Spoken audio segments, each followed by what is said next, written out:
Town, Atlanta. Game 3 of this series, a series that is all even at a game apiece. The Milwaukee Brewers and the Atlanta Braves, and a beautiful presentation here at Turner Field. Happy Memorial Day weekend to all. We are delighted to have you with us this afternoon. You got Ryan Braun and the Brewers, the red-hot Ryan Braun. 5 homers over his last 8 games. That covers this current road trip for Milwaukee. And on the mound, an emerging ace in the major leagues, Shelby Miller, has the best ERA among starting pitchers in all of baseball. Hi, everybody. Great to have you with us. Brian Anderson along with C.J. Nitkowski. We're looking forward to this matchup today. A series that is all even at 1 game apiece. Happy Memorial Day weekend to all. The Atlanta Braves developing into a little bit of a story. They're a game under 500. I think they're playing better than most expected. And leading the charge is Shelby Miller. Well, they pick up Shelby Miller this past offseason in exchange for Jason Hayward. And that was not a popular trade around here in Atlanta. And I think for the Braves, they knew they were getting a pretty good right-hander. I don't think they realized he was going to be this good. And you talk about him emerging and being so comfortable in this pitching culture. He has become a priority here. Where in St. Louis, he was a pretty good young pitcher, but they had so many of them that maybe he was a little bit underappreciated. The Atlanta Braves appreciate him very much and what he's done for them so far. Miller missed a no-hitter his last time out by 1 out. Ended up with a complete game shutout, defeating the Marlins, and that ended up in a sweep. Now, for the Milwaukee Brewers, it's been a completely different story for them. They got out of the gates very slowly, CJ, had a managerial change, and the guy they called on has as much equity as anybody in Milwaukee, Wisconsin, and that's Craig Counsell. And the trend continues in Major League Baseball as we see managers take over who have never managed before.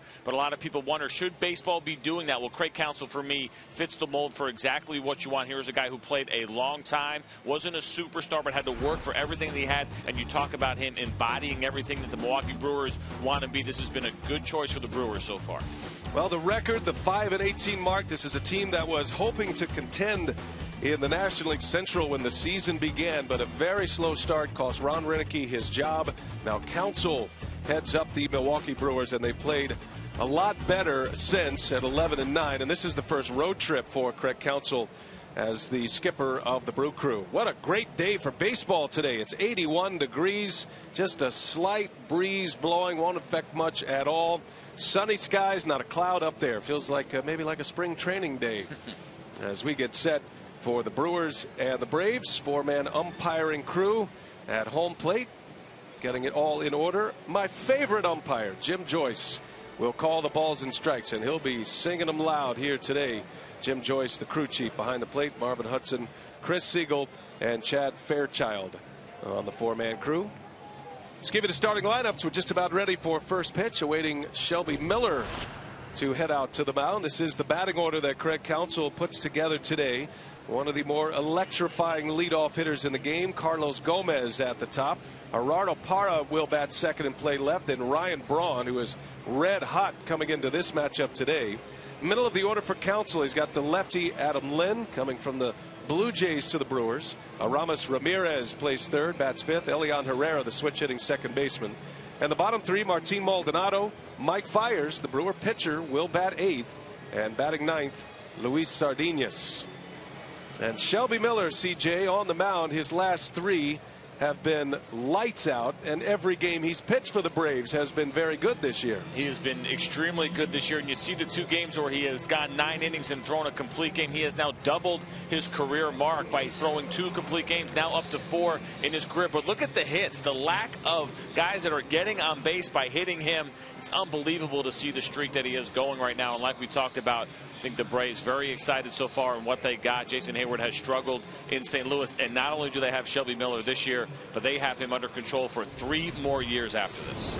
Take a look at the Braves defensively behind Shelby Miller. They got a couple of Gold Glovers out there, and Nick Markakis in right. He has 2 Gold Gloves on his mantle. Joins Cameron Maben and Johnny Gomes in the outfield, and then it's Alberto Callaspo at third, the Gold Glove Award winner a couple of years ago. Andrelton Simmons. Chase Peterson will play second. Freddie Freeman, an excellent defender himself at first, and A.J. Pierzynski will be behind the plate at 38 years of age. Lincoln keys to the game. What do you have today, CJ? Yeah, it's sponsored by the Lincoln Motor Company, and for me it's going to be the Milwaukee Brewers making Miller work. You saw the hits. I mean, he has just been so stingy, so maybe you try to get deep in the count, make him work. Even in his complete games, he hasn't thrown that many pitches, just 100 over the last 3, so maybe try to get him a little deeper in the count. And for the Atlanta Braves, catching fires. See what I did there, Brian? Maybe not that original, but nevertheless trying to get, of course, to Mike Fiers. He won a spot last year by how well he pitched in the rotation. This year he comes into spring training, part of that rotation right from the beginning. And he struggled a little bit, better in his last outing, but he has struggled a little bit. And for the Braves and for their offense, been kind of middle of the road this year, certainly better than last year when you think about how often they swung and missed. But now for this team, try to get to Mike Fiers as well, an opportunity here to score some runs. Well, CJ, the news of this series is left-hander Will Smith. He, of course, was ejected from Thursday's game with a foreign substance on his person. Freddie Gonzalez came out, 7th inning. It was a tough matchup, lefty on lefty. This became quite the story on a Friday and Thursday night and on into Friday, and Will Smith tossed out. Now, Will Smith has since been suspended for 8 games, CJ, but he is appealing that suspension, and he is available in this series. Well, that's usually how it works. It's almost automatic when you get suspended in Major League Baseball that you're going to go ahead and appeal and try to get a couple of more days on the field. But when you're a left-handed reliever, you really don't want to be in the news, because generally that means you've done something wrong. I was one for a long time, and when you do your job, nobody wants to talk about it. When you mess up your job or you do something maybe a little bit different, it's probably not good news. But that's what you should do. You should appeal that suspension. The thing that stuck out to me with this whole situation was it is common, and a lot of people kind of look the other way, and whether it was sunscreen with rosin or pine tar, whatever it was, you just got to do a better job at hiding it. That was the one thing that stuck out to me, just right on his arm for the whole world to see. And in this stage of high definition and hundreds of cameras, you got to do a better job of hiding it. Well, Craig Counsell did say that Will Smith made a mistake, owned up to it, and now awaits on a suspension. They're hoping to get that suspension reduced. Probably won't find out about that until next week, maybe Tuesday. So we're just about ready to play. What time do 4:10 games start here in Atlanta, by the way, CJ? Nobody seemed to be in a hurry, I guess, to get this one started. Such a beautiful day. You would think that maybe they'd want to get out on the field. It's Saturday day game, get out for a nice dinner in time. But, yeah, nobody in a rush right now. Very opposite of what we've seen in Major League Baseball this year. Well, the good news is we've unloaded all of our elements. So for the rest of the game, it's all about the game as Shelby Miller gets his warm-up tosses in. You saw his numbers there. All of those numbers against Milwaukee as a member of the St. Louis Cardinals. He dominated Milwaukee across 3 years, and 5-0 record. He has not lost to the Brewers in 8 career starts. It'll be his first start as an Atlanta Brave against Milwaukee. And it is interesting that A.J. Pierzynski, who caught him last year once Pierzynski was traded to the Cardinals, ends up now as his personal Eddie Perez. He is his personal catcher, according to Freddie Gonzalez. And Shelby Miller loves that. When you get a catcher that you're comfortable with, it is so nice that you can have that guy change organizations with you. And A.J. Pierzynski has been so good with him. I talked to him a little bit before the game and really just talked about Shelby Miller's confidence and consistency. He said this guy's always been good. He's just finally getting the national recognition that he deserves. All right, game on here. Memorial Day weekend, and the first pitch from Miller is upstairs. A ball. Away we go from Turner Field, Atlanta. Got a good crowd filing in. Temperatures in the low 80s, going to be moving into the mid 80s before we're done here as Gomez lashes one right field. That's fair. And Gomez on his way to second as this one starts with a bang for the Brewers. The speedy leadoff hitter for the Crew with a double. And in business right away, 8th double of the year for Carlos Gomez. Well, he didn't hit it particularly hard, but he took a really nice approach of keeping his hands inside the ball even on a 1-0 count. Did exactly what he wanted to do, which was to get on base. The conversation of a no-hitter today for Shelby Miller is dissipated right away. Yep, he took a no-hitter to the 26th out against the Miami Marlins. Then back-to-back hits. He did finish the game off with a shutout, but he was that close to a no-hitter his last time out. Right away the Brewers put one on the board. Here is Gerardo Parra. Braves have been a good story this year, though. I think all folks that thought that Atlanta was maybe moving towards a rebuild. I don't think the organization was so much selling that point as the media and the fans around the Braves. Certainly not coming from Freddie Gonzalez, but they made a ton of trades this offseason. They've completely changed this roster and the style of play that they want to have. John Hart has taken over as general manager. Frank Wren relieved of his duties. We're going to visit with John in the third inning today. And so instead of maybe looking ahead a year or two down the road, here are the Braves just a game under 500 and certainly within the mix in the National League East at the quarter pole.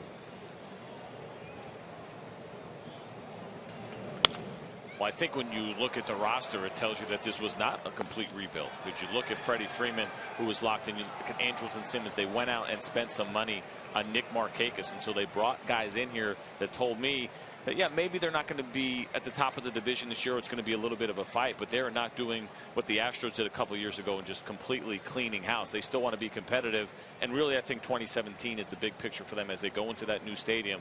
They want to make sure that they're ready to compete right from the get-go. And based on where they are right now, there's no reason to believe they won't be.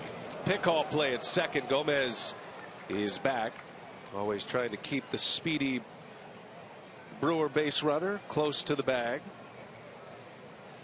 Braves have certainly upgraded defensively. You've got a very good outfield, especially in right field. Adding the Gold Glover Nick Markakis has one of the great throwing arms in the game. 2 balls and a strike on Gerardo Parra. And a called strike. Jim Joyce belting it out.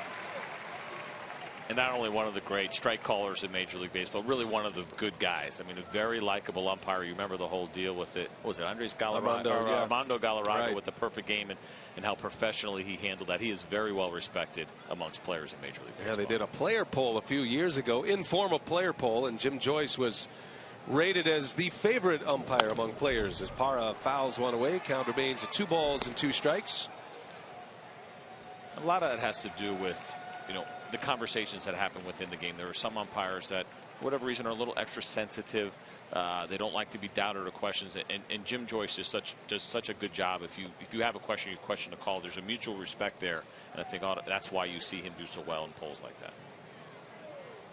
Leadoff double for the Brewers. Gomez at second. We are just underway here in Atlanta. If you're just picking us up, great to have you with us today. As Parra trying to pull one to the right side. He's been a good hitter for Milwaukee this year. Checks in batting .311. Has a couple of homers and 14 RBIs. Most of the production for Parra has come in the month of May. Good solid player. They acquired Parra last year from the Diamondbacks, knowing that he had another year on his contract. It was an epic collapse for the Brewers last season after remaining in first place for the good part of the season, 4.5 months last year. You see Shelby Miller working Parra away because he knows what Parra is trying to do, which is hook the ball now to the right side. He has 2 strikes, hitting in the 2-hole, trying to get Carlos Gomez over to third base any way he can. Well, you wonder about a bit of a hangover, a pitching hangover after you chase a no-hitter like he did. Those are obviously high-stress pitches. You're going deep into a game at the same time. He was pretty efficient, however, in his 9 innings. He threw just 94 pitches in that shutout win over the Marlins.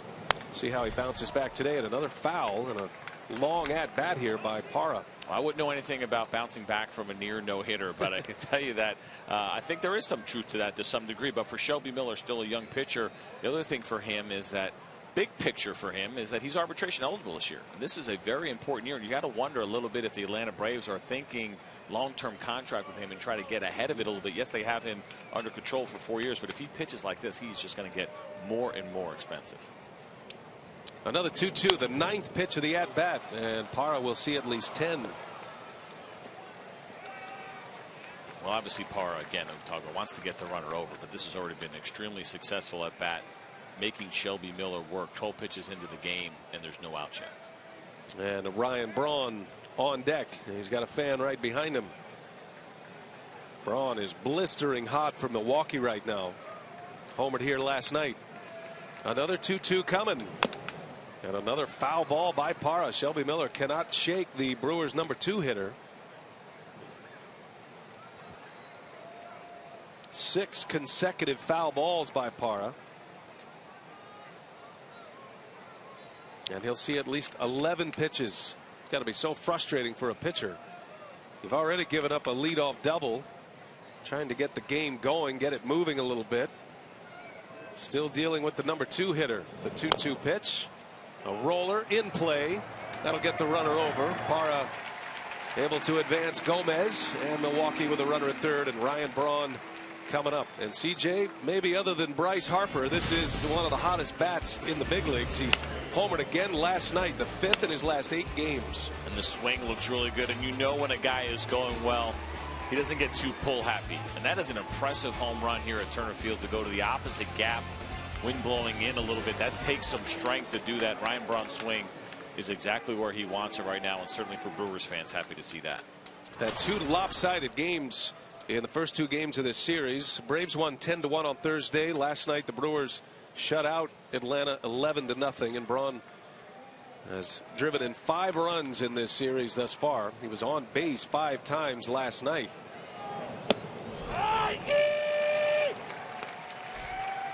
Miller throwing hard early. 95-mile-an-hour fastball. He's hit 96 already in this first inning. Easy day to get loose in Atlanta this afternoon. Nice and warm and humid.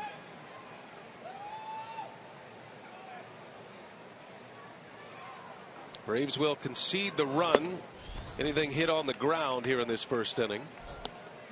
And Milwaukee's top run producer, and Ryan Braun, who has 33 ribbies.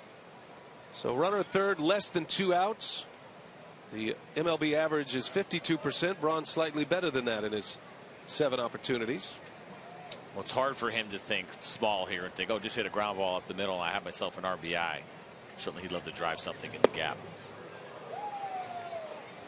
Middle of the order hitter, that's what he's paid to do. You get to the bottom of the order, yeah, hit me a ground ball. Let's get this running. But if Ryan Braun, the way he's swinging the bat right now, I want him thinking big. Maybe trading places with Gomez, or at least shooting for an extra base hit and trying to turn this into a big inning against a very tough pitcher. You know, something to keep an eye on here. I hate to speculate, but you know, this game started late, and we had a shot of the dugout as Braun fouls it back. He was late on a fastball. I don't know if you got the same sense, and we'll try to get more information, but you know, I was looking down in the dugout before the game started. AJ Pierzynski is full decked out in gear. Shelby Miller's nowhere to be found, and then he walks out late, and then everybody goes out onto the field. They were obviously waiting on Shelby Miller, and for whatever reason he's late to the mound, and now he's off to a sluggish start here. Be curious to watch this as we go by. They had a starter yesterday, Alex Wood, who had a stomach illness and could not make the start yesterday. A breaking ball misses for Shelby Miller. 3-2 the count. Well, hopefully it was nothing serious. Maybe a last-minute morning donut before he took the mound for a little energy boost. But obviously it was something, whether he had to use the restroom or wasn't feeling well or wanted to change his shirt. You never know. Pitchers are so fickle. Could always be something. It's always lined up pretty well, too, to the maybe minute or two. But this game started about 6 minutes behind schedule, so you wonder. We'll keep an eye on it. 3-2 to Ryan Braun. He swings and lines one to center. That's down, a base hit. Coming in to score is Carlos Gomez, and Milwaukee strikes first here this afternoon as Ryan Braun stays hot. RBI number 34 of the season.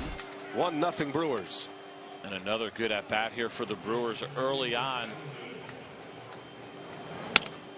From Ryan Braun, does a good job, catches this pitch up and puts it right in the gap. Didn't square it up, but did enough. Just like Carlos Gomez, got enough wood on the bat to make something happen. Certainly the Brewers have to be happy breaking through early on to Shelby Miller. Most RBIs in the National League in the month of May. Braun joins Bryce Harper with 24.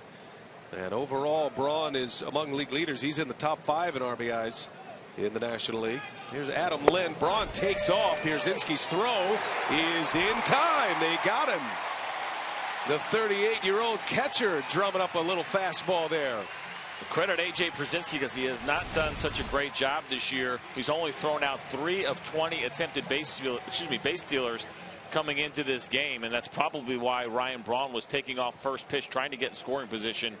Pretty good throw on the money, but nice quick release, and also for Shelby Miller, delivering that ball to home quickly as well. Well, and you love the way Simmons stands right in there to take that throw as deep as he can. So that's the second out, and suddenly in a first inning for Shelby Miller where he has labored, now he's got a chance to retire a batter, face 4, get through this first, and try to reset after giving up a first inning run.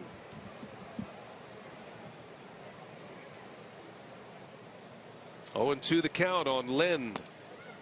Ball and 2 strikes. Brewers acquiring Lind via trade with the Toronto Blue Jays, sending one of their pitchers, Marco Estrada, to Toronto for Lind, a power bat. It's been a revolving door at first base for Milwaukee as Lind chases one, and down he goes. Shelby Miller comes out well. He gives up a run. Could have been a whole lot worse though. 1-0 Brewers.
Nothing Milwaukee, and now the Braves coming up. Peterson, Maben, and Freeman at the top. In the middle of the order for Freddie Gonzalez, you got Markakis, Gomes, and Pierzynski. Callaspo, Simmons, and Miller will round it out. The Atlanta Braves batting order. And the young Jace Peterson will lead the way. Mike Fiers is on the mound. Been a much better road starter for Milwaukee. And coming off a pretty good start his last time out, CJ, against the heavy-hitting Detroit Tigers. Yeah, and if you like pitching on the road, it gets even better coming here to pitch in Atlanta. One of the most comfortable places to pitch in all of Major League Baseball. Big outfield, ball doesn't carry that well. Great mound. So this could be the right formula for Mike Fiers to continue and get on a streak here after having a good one last time out. 29-year-old Florida native, grew up an Atlanta Braves fan. Chipper Jones and Andrew Jones, two of his favorite players growing up. And it doesn't matter how old you get, it's still always exciting the first time you get to come pitch in the place that you grew up loving and watching baseball, whether it be on television or in person. So I'm sure for Mike Fiers, pretty excited to be out here today. He did mention that he was a fan of C.J. Nitkowski as a Brave. He didn't make the notes, but as Fiers deals for those couple of minutes that I was here in 2004. Right. There's a banner on the wall out there from 2004 that your couple of minutes was very valuable during that stretch. I think I got a win in relief that year. Sure, it made all the difference in the world. Fiers is an interesting guy, though. He is a pitcher that racks up a lot of strikeouts, CJ, and he does not possess the overpowering fastball. I think he surprises a lot of hitters with his stuff. He's a little bit unorthodox in his delivery. And sometimes that helps. We see so many good hard throwers in baseball these days, and sometimes forget it's about actually pitching and executing pitches. Jace Peterson with a base hit turns it around right back up the middle. This is a guy the Braves are very high on. Got him from the San Diego Padres, and he has solidified that leadoff spot. That's been one of the issues for the Atlanta Braves, is finding a consistent leadoff hitter. And now Jace Peterson is getting that opportunity. And really one of the rookies in Major League Baseball doesn't get talked about as much because it's all about Addison Russell and Chris Bryant. And of course, Jock Peterson out in Los Angeles. But Jace is putting together a very nice rookie campaign so far. A leadoff single for Atlanta. The Brewers scored in the top of this inning. Had a couple of hits. Gomez doubled to start it. Then Ryan Braun with an RBI. Milwaukee coming in at 16-27. Trying to fight their way out of the cellar in the National League Central. And you figure decisions are coming at some point. They are wrapping up a 10-game road trip here tomorrow. And so far they're playing .500 ball on this road trip. Cameron Maybin pulls it foul.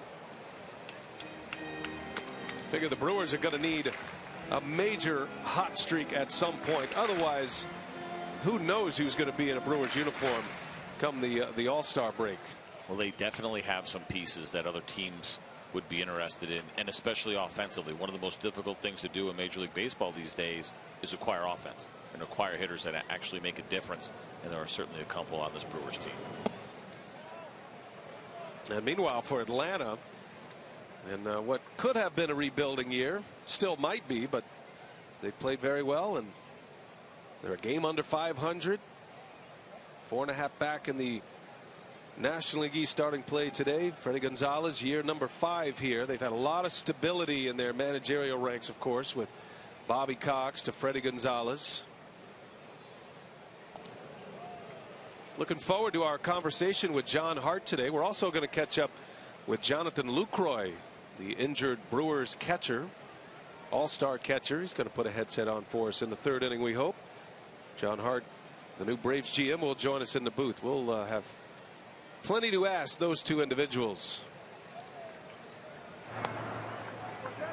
Mike Fiers really working hard on keeping Jace Peterson close, who is 4 for 6 in stolen base attempts this year.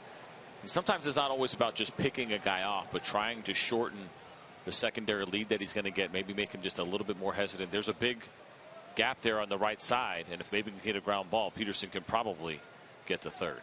1 ball, 1 strike on Maybin. Shows bunt, bunts it foul.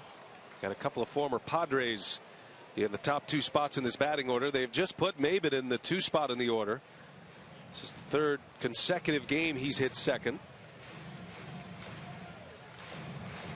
Maybin came over in the April trade with San Diego that involved Craig Kimbrell and Melvin Upton.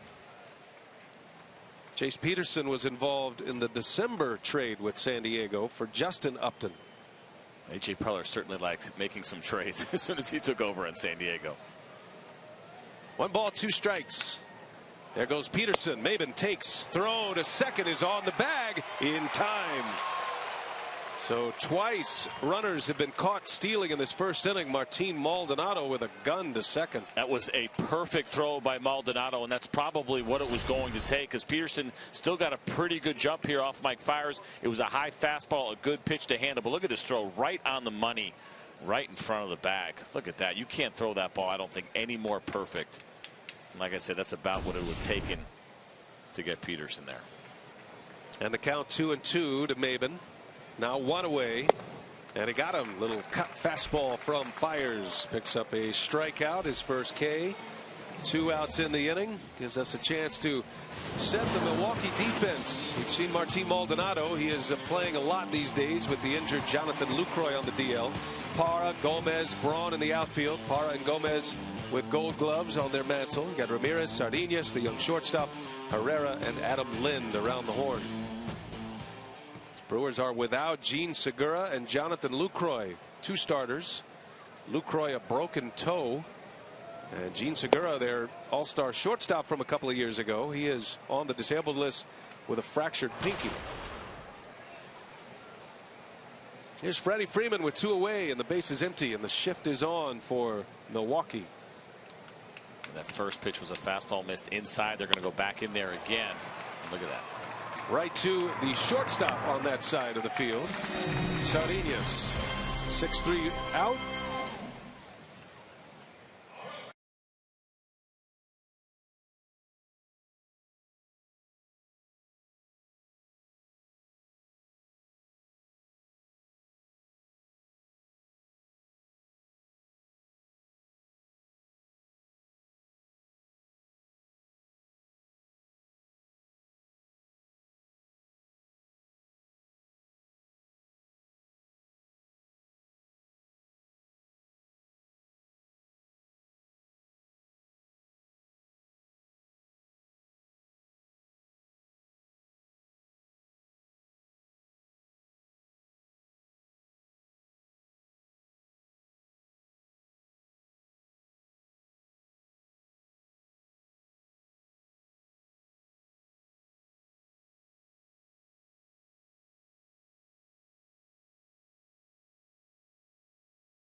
This on Fox Sports 1.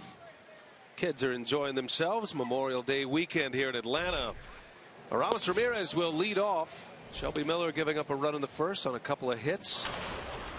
A 23 pitch first inning for Miller, and yet he faced just 4 batters. And one of his nemesis opponents at the plate, Ramirez. He's got good numbers against Shelby Miller. 7 for 16 career. He's one of the few Brewers who have had success against Shelby Miller, who is a perfect 5-0 and a 2.20 ERA in his 8 career starts against Milwaukee. 2 home runs for Ramirez as well against Miller. And actually the other guy who has hit him well is not here. Scooter Gennett, also 7 for 16. And don't think that he's not talking about that or thinking about that. When you have struggled a little bit and you're in the minor leagues and you see a guy that you hit well off in your career pitching, it stings a little bit knowing you're not here. Scooter Gennett now in AAA for the Brewers, sent down to get his bat put back together. Ball and 2 strikes, and a fastball misses from Miller.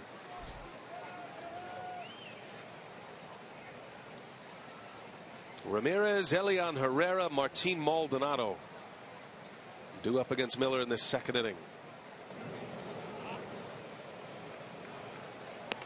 Miller has 8 consecutive starts allowing 2 runs or fewer. That's how good he's been this year. He has the top ERA among starting pitchers in the National League. Chris Young, the only pitcher in the big leagues with a better earned run average. He won again last night. So Ramirez, that's a fair ball just inside the bag. Callaspo with the slow running Ramirez for out number 1. Time for a game break. We check in with Ryan Field in LA. What do you have, Ryan?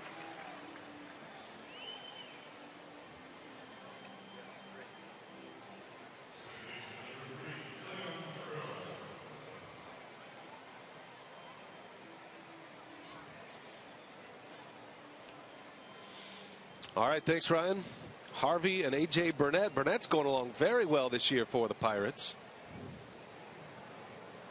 And the Dark Knight off to a dark start against Pittsburgh today as Elian Herrera takes a strike.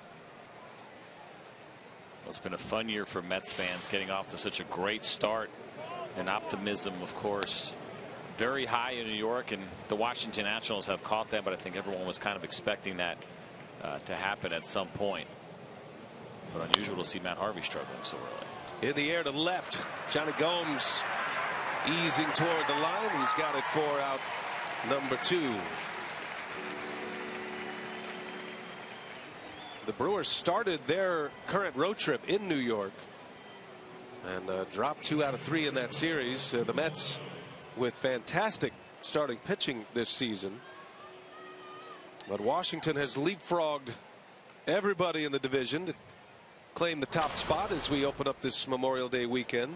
Got the Mets a 1.5 back, the Braves 4.5 back.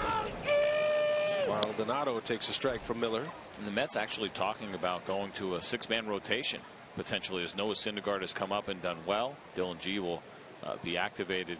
And so they may actually go to a 6-man, which works out well for them because Matt Harvey, they're going to have to figure out a way to limit his innings, and it's probably the easiest way to do it as opposed to giving him starts off. Well, Miller on the attack here in this second inning. Quickly 0-2 on the Brewer catcher, Martin Maldonado. And this would be a nice finish to this inning for Shelby Miller, whose pitch count got up on him a little bit in the first inning, but only allowed the 1 run. If you can go 1, 2, 3, get him right back in his swing.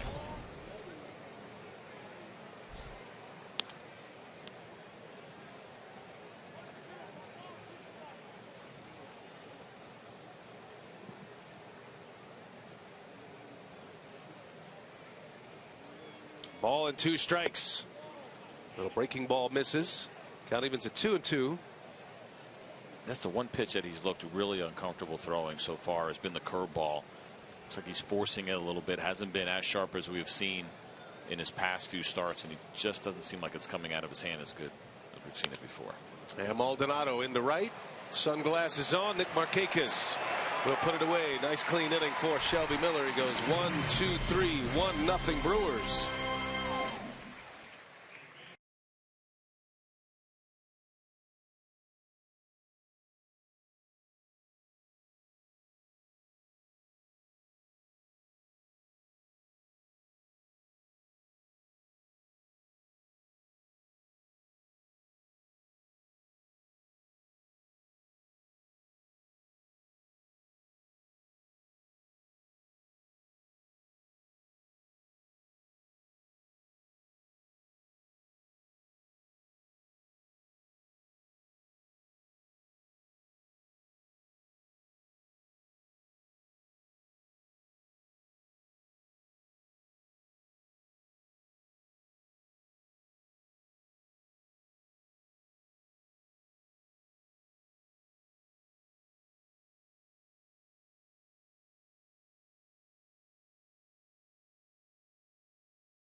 Producer Brian Woodrum, director Mark Vittorio, Brian Anderson, and C.J. Nitkowski. Fox Sports 1, and the Brewers and the Braves. Nick Markakis ready to lead off for Atlanta. Shelby Miller giving up a first inning run on a Ryan Braun RBI single. Mike Fiers faced 3 batters in the first. He did give up a hit to the leadoff hitter, but Jace Peterson was thrown out trying to steal. And he'll face 4, 5, and 6 to start the second inning. Markakis, Gomes, Pierzynski.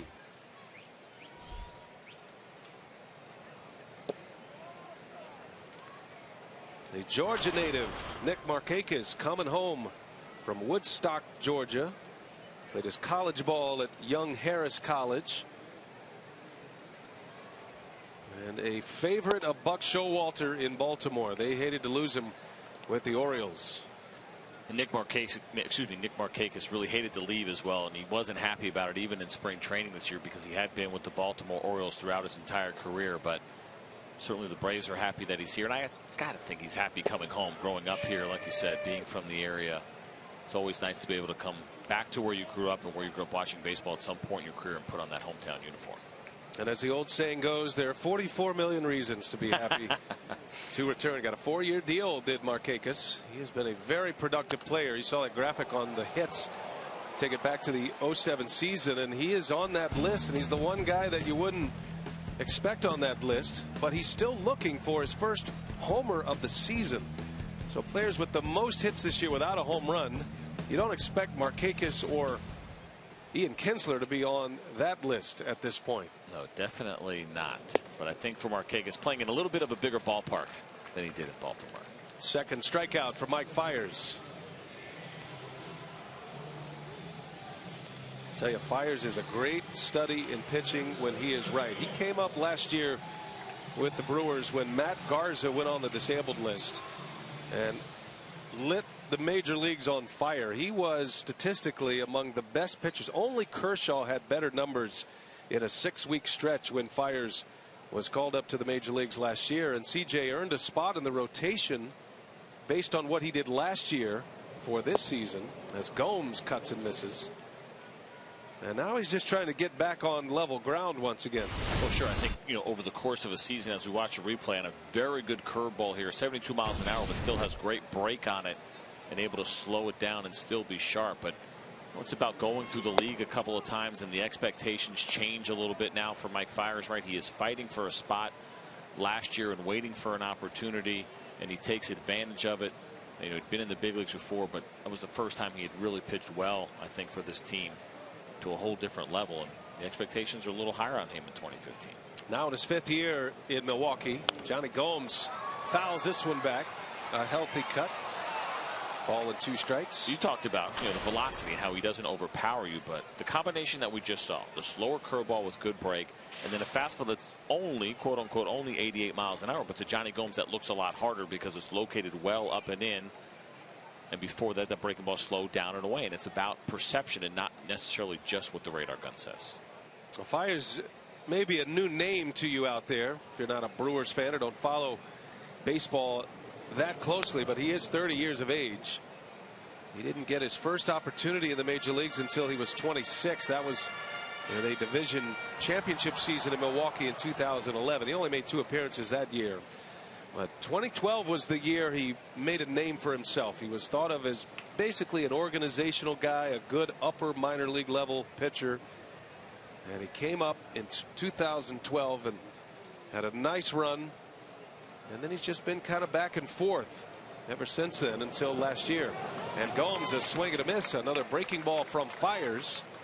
Picks up his 3rd strikeout already. Struck out 3 of the last 4 hitters. Well, the thing that I like about Mike Fiers too is you talked about how long it took him to get to the big leagues in the stick. As you see another breaking ball that we keep talking about, Johnny Gomes way out front, and a nice combination of pitches there for Mike Fiers. But this is a guy that played at every single level in the minor leagues. Rookie ball, A ball, high A ball, AA, AAA.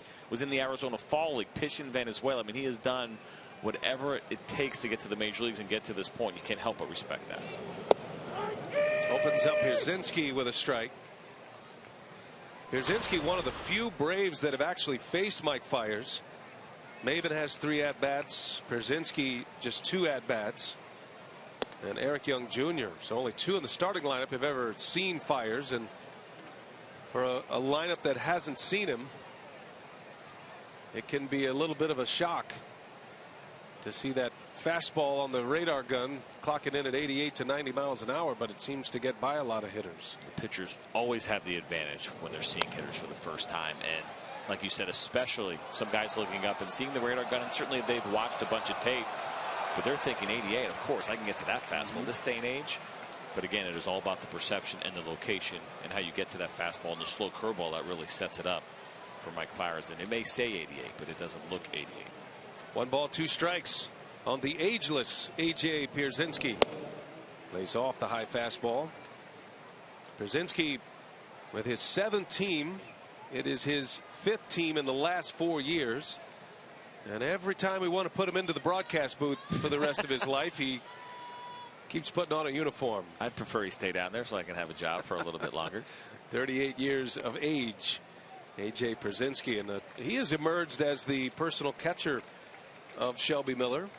Freddie Gonzalez talking to us about that, and a lot of managers don't like to back themselves in a corner with platoons or personal catchers. Freddie had no problem. Said, look, why change it?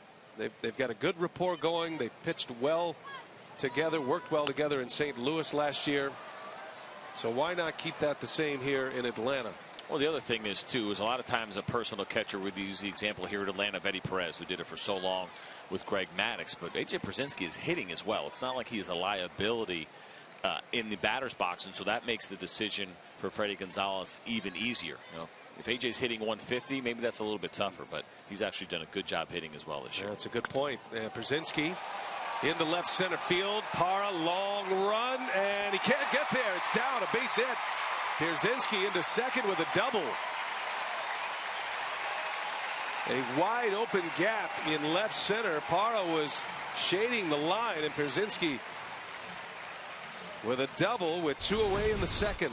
What a great attempt by Parra. And if he's not going to catch this, not too many people are. Now, why he wanted to go bare hand exactly, I'm not sure. But this guy is such a great defender, and sometimes you just get crossed up. But I would have rather have seen him stick his glove out there. I'm sure Craig Counsell would rather have seen him try to catch that ball with his glove. But can you imagine if he caught that with his bare hand? You would see that the rest of the year.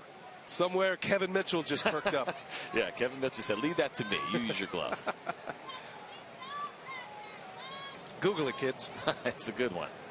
2 outs. Runner at second for Atlanta. Here is the switch hitter, Alberto Callaspo.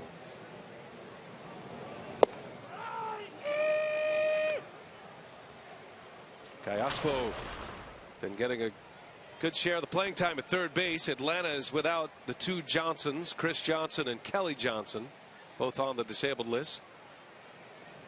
Callaspo will share time with Chris Johnson at third. Chris Johnson is out with a fractured left hand, but by all accounts he will return this week, or next week I should say. By Thursday they're hoping. Kelly Johnson may be a little longer. He's out with an oblique injury, and they're talking maybe 2 to 3 weeks for him. He'll end up coming back in a platoon in left field for Atlanta. So they got a few platoons out there to start the season.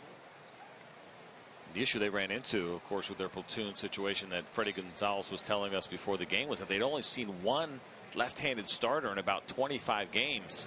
And you don't want your guys that are on the bench to struggle, get cold. Fiers strikes out the side, puts up another 0, and it's still 1-0.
this year, their all-star catcher Jonathan Lucroy took that foul ball from Zach Cozart off the left toe, a fractured left big toe, and he has been on the disabled list since the 3rd week of April. He joins us from the Brewers dugout. Great to have you with us, Jonathan. Thanks for spending a little time as we work through this 3rd inning. I guess first question for you, how is the big toe coming, and when can we expect you back on the field? Well, it's coming along pretty good. I think we're looking at probably, based on the way I felt today, I mean, I was pretty much full speed. There's a hit. That's a Mike Fiers base hit, by the way. That is the pitcher with his first hit of the year. Yep, that's nice. Excellent play-by-play there, Jonathan. Sorry. Yeah, no, it feels good, and based on the way it felt today, I mean, it's got to be coming here quick. I mean, I don't see myself being out much longer. I pretty much ran 100% today. Didn't feel any discomfort. I did some blocking stuff, some footwork stuff for catching. I've been hitting pretty much every day for the past 2 weeks, so I'm ready to go. I feel pretty good, but we just got to get that X-ray checked out when we get back to Milwaukee to make sure to be clear. Now, you talked about being able to run forward. For you, how big of what's the next step? Is it side to side for you? What are the next set of exercises to kind of prove to yourself that you're ready? I think it'd be, honestly, I think it's just like the pain level. I mean, which I don't really have any at all. So the doctor said it's pretty much a comfort thing. And, if you feel good running, you don't have any discomfort where you're babying it and stuff like that. That's what the main thing to worry about is babying it. So, but I haven't been doing that. I've been feeling pretty good. Now, it was a broken toe, and a lot of people think, well, is that such a big deal? But obviously it is. And you just talked about the pain threshold. Tell us about how bad that pain was early on for you. Well, usually whenever you get hit, the pain will go away, like a foul tip or something, and that one really didn't. It was pretty sharp, and it kind of lingered for a while, so I knew there was something else going on there. But it's a broken bone. I mean, anybody out there, who's ever broken a bone, they know what it feels like. So, it's tough to deal with. Couldn't walk on it for about a week. Had to wear a boot. I was on crutches for a few days. That wasn't a lot of fun, but whenever I was able to walk on it with a boot, it was a lot better. So, I'm definitely glad to be getting towards the end of this thing. Visiting with Brewers all-star catcher Jonathan Lucroy, Luis Sardinas at the plate for Milwaukee after their pitcher Mike Fiers started the inning with a single. Jonathan, does it still make sense to you as you get a chance to maybe look back at last year a little bit? You're on the cover of the Brewers media guide. You are the Major League Baseball single season record holder for doubles by a catcher. You've done something that no other player, no other catcher in the history of game has done. What does that mean to you? It's a big honor, and the guys that had that record before me, obviously Pudge, Yachty was right there too with one less than Pudge, and those two guys are two of the best catchers ever played the game. So to beat them out for that record is something that's pretty special to me, and just continue to work hard, play hard, and come out here and have fun playing the game. And hopefully have careers like they've had. Are you going stir crazy watching as much baseball as you have been lately? I have been. I'm not gonna lie to you, man. It's driving your teammates crazy? Yeah, it's terrible. I hate not playing. I want to be out there, and I've been pretty much doing everything as full speed as I can without being in the game. So it's pretty frustrating to not be able to go out and contribute. You're one of the few guys, and correct me if I'm wrong, but I think you're one of the few guys in the major leagues that swings a birch bat. Is that correct? Yes, I do. How'd you come across that, and tell us why you like birch over maple or ash that so many guys use? It's actually interesting. I came across birch in the Arizona Fall League. The used to be 45 birch bats, and came across in the Arizona Fall League, and I started using them, and I realized that these things are so hard that the more you hit them, the harder they get. And honestly, like, you can go through, I think I averaged like one bat a month last year, which is pretty good, with the way the pitchers throw today. So, they last a while. And, if you looked at my bat right now that I've been using, there's a bald spot where the paint's all been taken off from hitting. So it's, for me, the birch bats, they have the flexibility of ash and the hardness of maple. So that's the way I look at it. And, I'm very comfortable with them. You're speaking our language up here, CJ and I, with bald spots, by the way. How's Craig Counsell been for you? I know it was a tough transition. Ron Renicky out as manager. I'm sure that rattled the players in your clubhouse. What has Craig Counsell brought to the table in his first trip as a manager? I need water real quick and Gatorade. Thanks, bro. I have been. A little dry. Good teammate right there. Customer service? Who is that? We can't see. Kyle Loesch. Kyle Loesch. Nice. Yeah. So it's Council's been great. He's been really good, and obviously having a guy that's a former teammate, he's a winner. He's a proven winner. He knows what he's doing, and he's got World Series rings, MVPs of championship series. I mean, this guy knows how to win. So, obviously he's very experienced. So we're glad to have him. Is there anything strange about having a former teammate who was, quote unquote, now your boss? A little bit, a little weird. It's a little weird. It's really, honestly, it's just, it's just nice to, okay, I'm good, guys. Thanks. I don't need a banana. I'm good. You look a little hungry. I already have one today. Have you put on any of that DL weight yet? No. I don't put on weight very easy.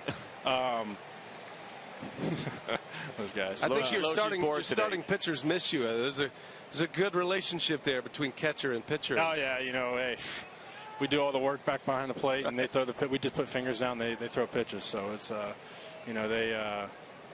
pretty good. But I want to be out there again, so I can't wait. Jonathan Lucroy visiting with us. I think that may be a balk. It is.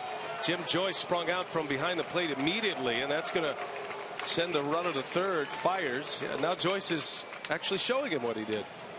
Shelby Miller looks confused. More often than not, when you balk, you have a pretty good idea on what you did, and it's unfortunate that you're doing that with a pitcher leading off second base, but it was probably, let's take a look here. I'm sure it's going to be some kind of flinch. Yep, there it was right there. He started to go back and stop, and he knew it because he stepped off right away. And so when you do that as a pitcher, time goes so slow and you have so many thoughts, and you're thinking, all right, did anybody see that? Let me step off real quick, and maybe nobody caught that. But both umpires at home and at second base caught Shelby Miller right there. Well, now a runner at third with one out. Gomez up there with a 1-2 count. And a little half swing. Did he go? He did not. Able to check his swing. Jonathan, before we let you go, I know you are extremely close and tied in with a number of military charities. I don't know a major league player that is as tightly connected with military charities than you, and on this Memorial Day weekend, I know it's a special weekend for you and all the programs you're involved in. Absolutely. For me to come out here and shake these guys' hands before the game is a huge honor. I think, that our military men and women that have sacrificed lives, body parts, everything else to defend our freedom, defend our country. I think those people need to be honored in the best way possible. Whatever we can do to, help them feel, what we can do to help them feel good, help them, just know that we're thankful for what they've done. I think sacrifice, especially willing to give your life for other people they don't even know. I think that's something to, there's a lot to be said for that. So I try to honor them as best I can. Well, it doesn't go unnoticed here, Jonathan. Thanks for your time. We appreciate you joining us here today as Gomez Thanks, guys. swings and misses for the second out. Jonathan Lucroy is one of those guys, and he's not one to stand on the post and tell you what he does, but I know for a fact, having watched him through the years, he took a trip during the offseason with the honor flight, and that was a special moment for him and all of those veterans who got a chance to fly to Washington, D.C., see some of the memorials there. And that's what it's all about here on Memorial Day, and we tip our hat to a guy like Jonathan Lucroy, who does so much for veterans and for military charities, including the Wounded Warrior Project. And you can see just from talking to him, and obviously how much he's struggling not being out on the field, but why he has done such a good job behind the plate. Even talking to him for just those couple of minutes, you get the sense of the leadership qualities that he has and how badly he wants to be out there and helping this team win. And you talk to some guys, a lot of baseball players, and there's certain ones you identify that if they wanted to manage a Major League Baseball team, they could. And I tell you right now, from that interview, Jonathan Lucroy, for me, fits that profile. Well, the Brewers have a runner at third now, 2 outs. Parra right to the slick fielding Freddie Freeman, and Shelby Miller will work around the balk, get out of the inning. Still 1-0 Milwaukee. The Braves are coming up.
baseball for you on Fox Sports 1. Brewers Braves as we head to the bottom of the third.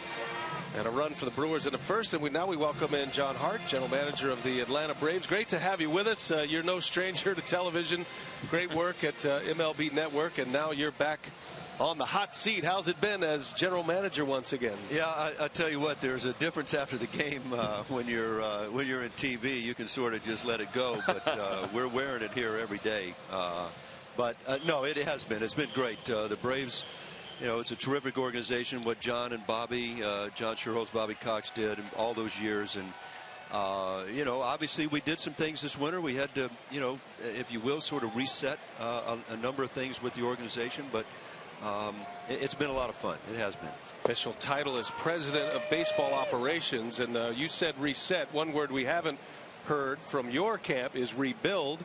And here you guys are, a game under 500, the quarter pole. You're right there in the picture, no doubt. Yeah, you know, I think get through there. I'm not a homer here. I'm not going to homer us here. Listen, as we went through it, we made some tough calls. Anytime you trade Justin Upton, Jason Hayward, Evan Gattis, Craig Kimbrell, and you try to do it all within a winter, you know, it's tough to match up what you want to do. We have a new stadium coming in 17. I think there was a lot of emphasis placed on what we do with our farm system. Younger guys, we've done a lot of work trying to, if you will, sort of reset that pipeline, refill it. But along the way, you know, we said, look, we want to be as competitive as we can be. So, you know, that's what we've tried to do. We've added some nice players in with a Grilly and a Johnson in the bullpen. And, you know, again, you know, you look at our starting pitching. We don't have a starter over 24.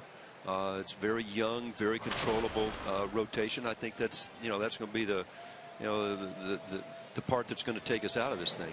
You talk about one of those young starters, the guy we're seeing today, Shelby Miller. You didn't think he was going to be this good, did you? Be honest.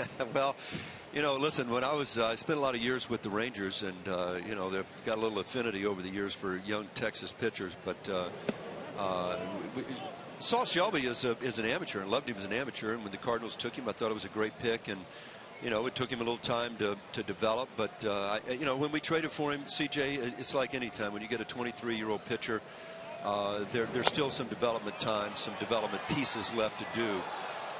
But you know, Shelby is, listen, this is a guy, it's a young guy he's mature beyond his years. He's really taken ownership of his career.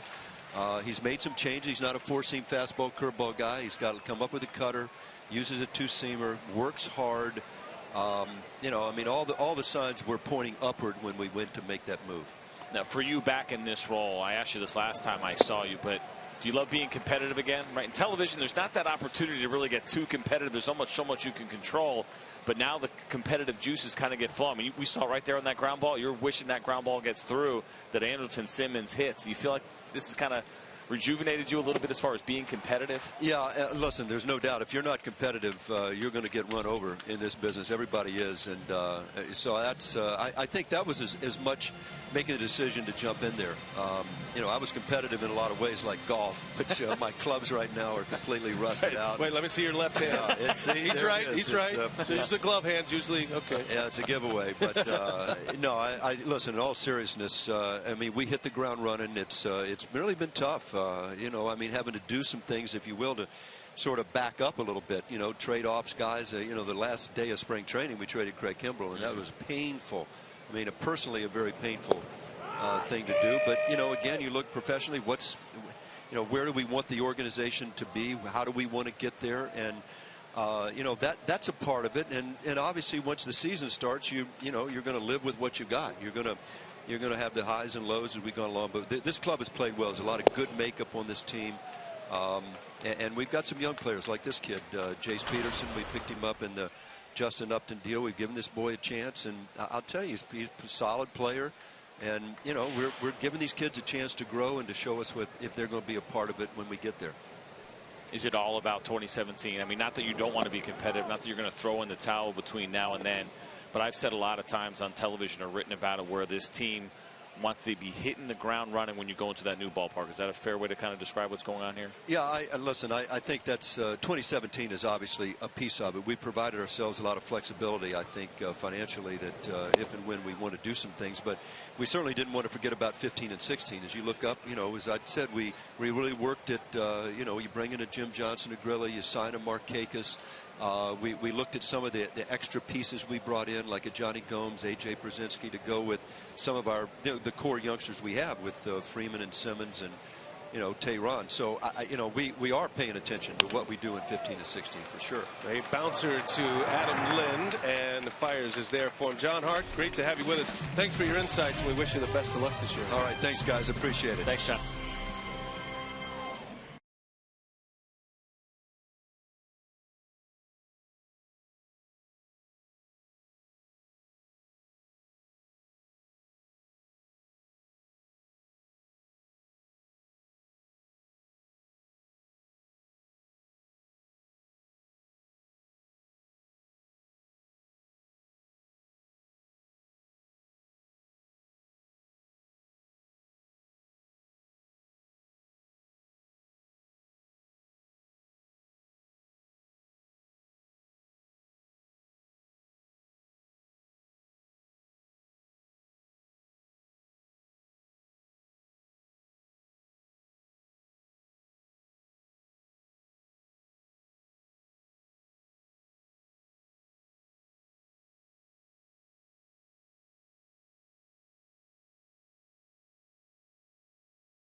Three in the books at Turner Field, Atlanta. The Brewers off to a fast start. They got a first inning run on a Ryan Braun RBI single, and it has been 0 since. Shelby Miller has settled in. Braun leads off, swings at the first pitch.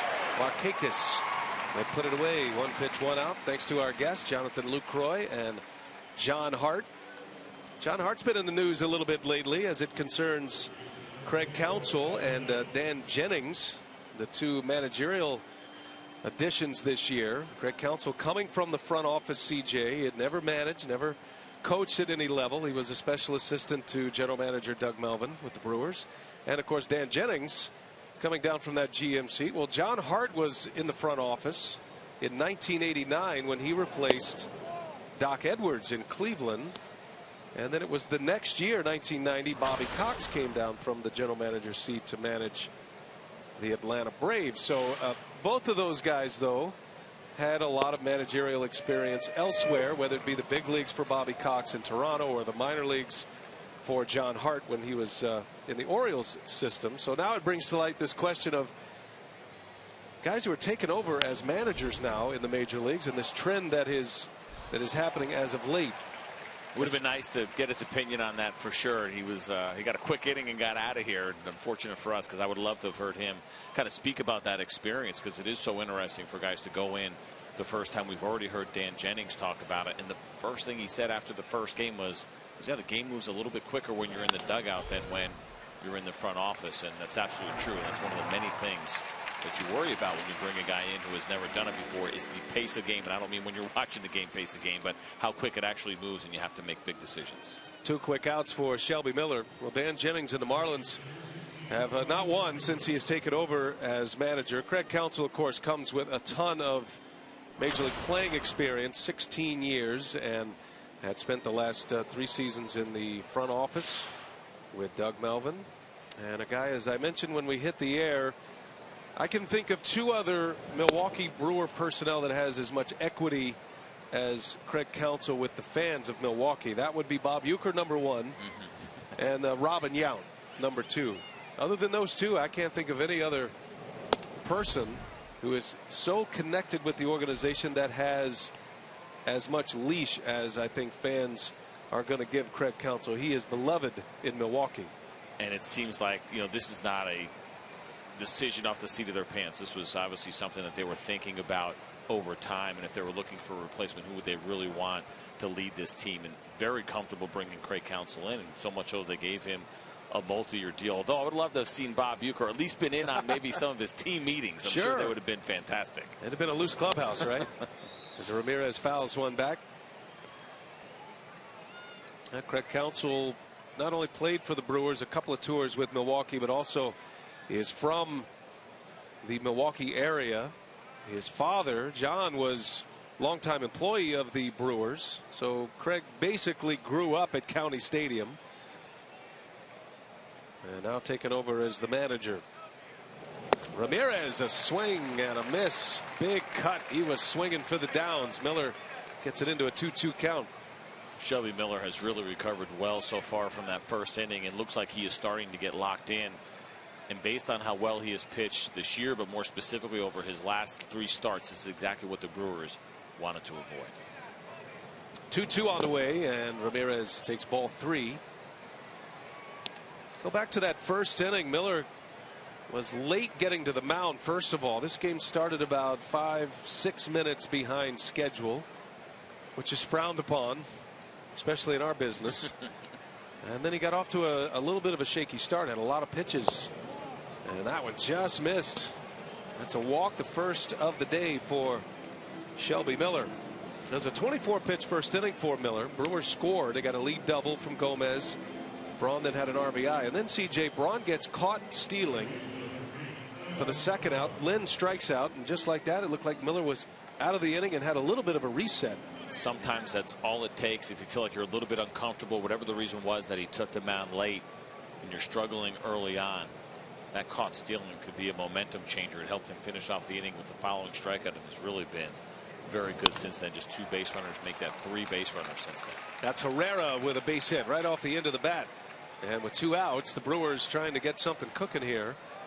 Ramirez walks. Elian Herrera singles. It's a 2-seam fastball down. He was trying to throw it away and run it away from Herrera. As you see A.J. Pierzynski's glove come back over the plate. He got around it, left it middle, which is a very hittable pitch for a left-handed hitter. So 2 men on now. First time today that Milwaukee has had 2 runners on together in an inning. It comes with 2 outs in the 4th. Here is Martin Maldonado, the serviceable backup to Jonathan Lucroy, who has been pressed into everyday duties in the absence of the all-star catcher. On the first pitch, that's going to sneak through, a base hit. Ramirez does not run well. They're going to send him, though. Gomes is thrown to the plate. A hop gets by. Ramirez scores. Everybody else advances. A short hop throw in on Pierzynski, and Aramis Ramirez lumbers his way around to score the second Milwaukee run.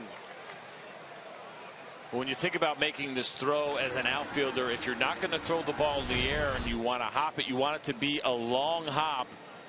And for Johnny Gomes, he kind of gave the in-between hop, which makes it a tough play at home for A.J. Pierzynski. That's a very difficult pick to try to make on that throw and make a tag. You got a lot of things on your mind. You have to lead the lane, of course, for the runner.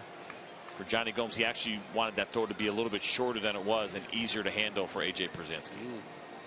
That was a very Barry Bonds-like, with Sid Bream coming home. It was almost in the same spot, right in the big memories here. Left. Big memories. Trying to erase a poor memory with a good one now that a run is scored against Atlanta. So second and third now with 2 outs. Fires will be run down by Maben to end the inning. The Brewer pitcher flies out.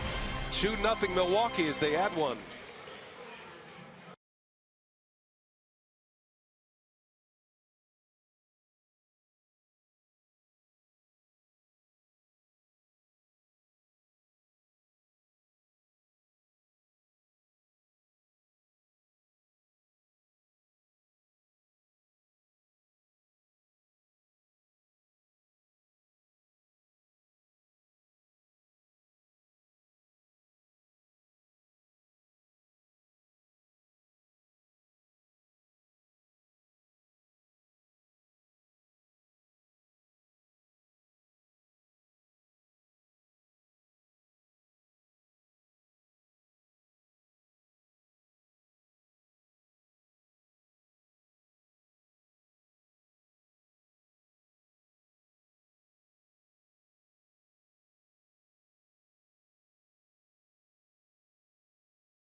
The official vehicle of Major League Baseball.